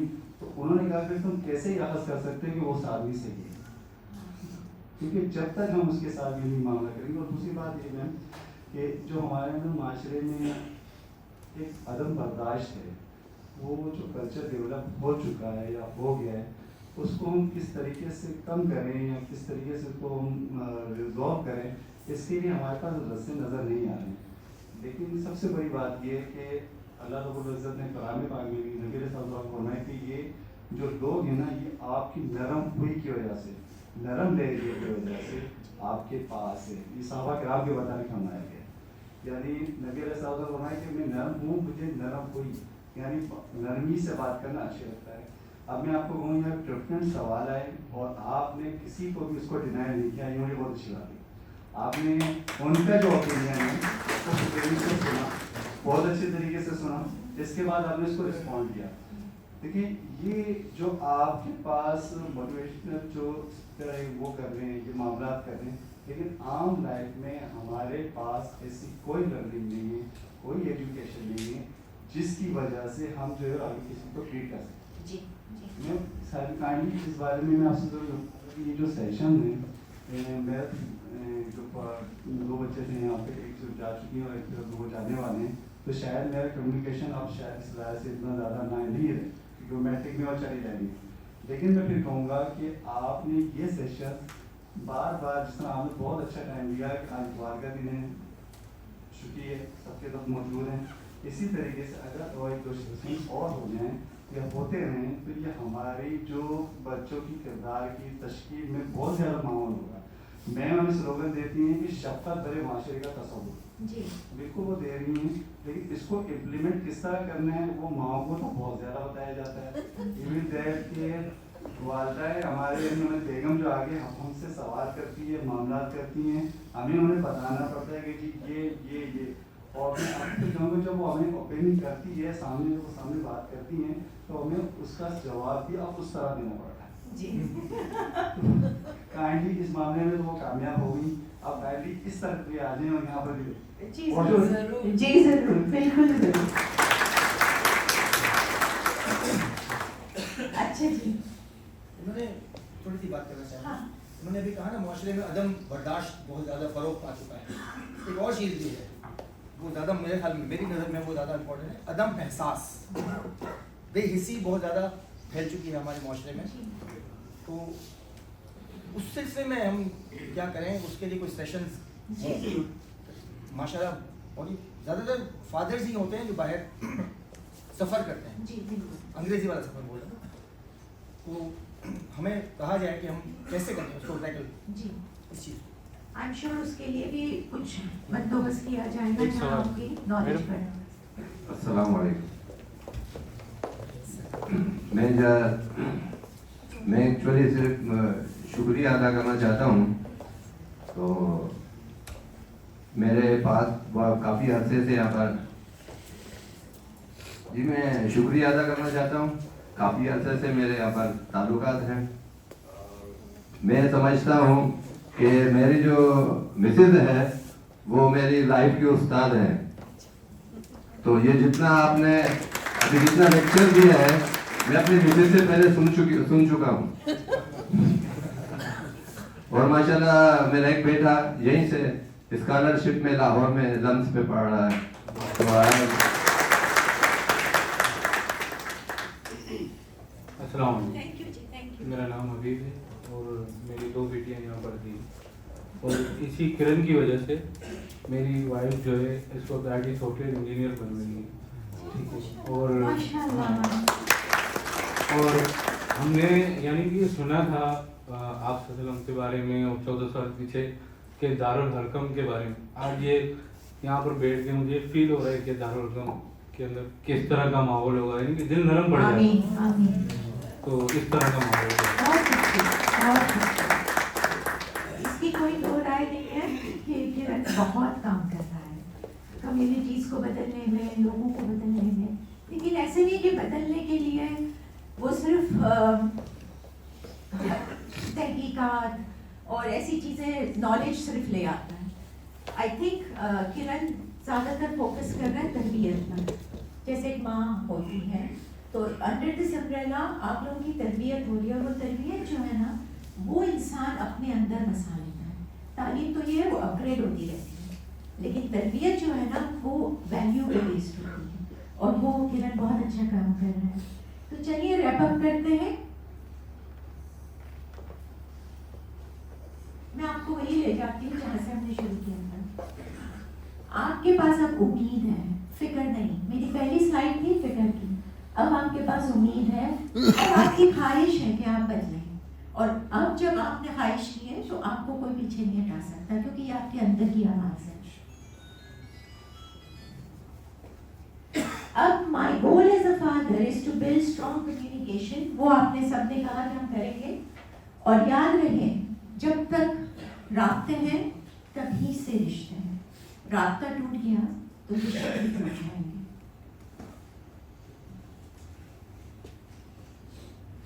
ये कौन पढ़ेगा?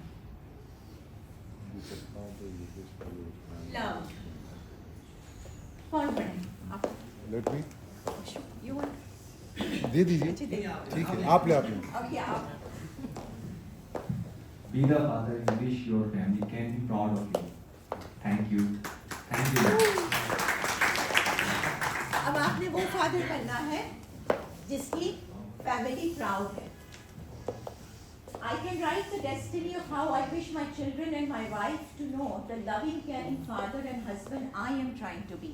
मैं कोशिश करता हूँ कि मैं एक प्यार भरा और caring father बनूँ, for children are silent observers and will believe and become of what they see we do, not what we say. जैसे मैंने आपसे कहा कि वो देख रहे हैं, तो उनका जो देखना है उसको इतना बुलंद करें कि वो आपकी जो ख्वाहिशात हैं उस पर पूरे उतरें। यही चीज़ पे मैं एंड करूँगी कि आप ये मत समझे कि सिर्फ माँ ही ये काम कर सकती है। अजीज़ पर मुझे रखता है वो रगे जहाँ से, ये बात सच है, मेरा बाप कम नहीं मान सकता।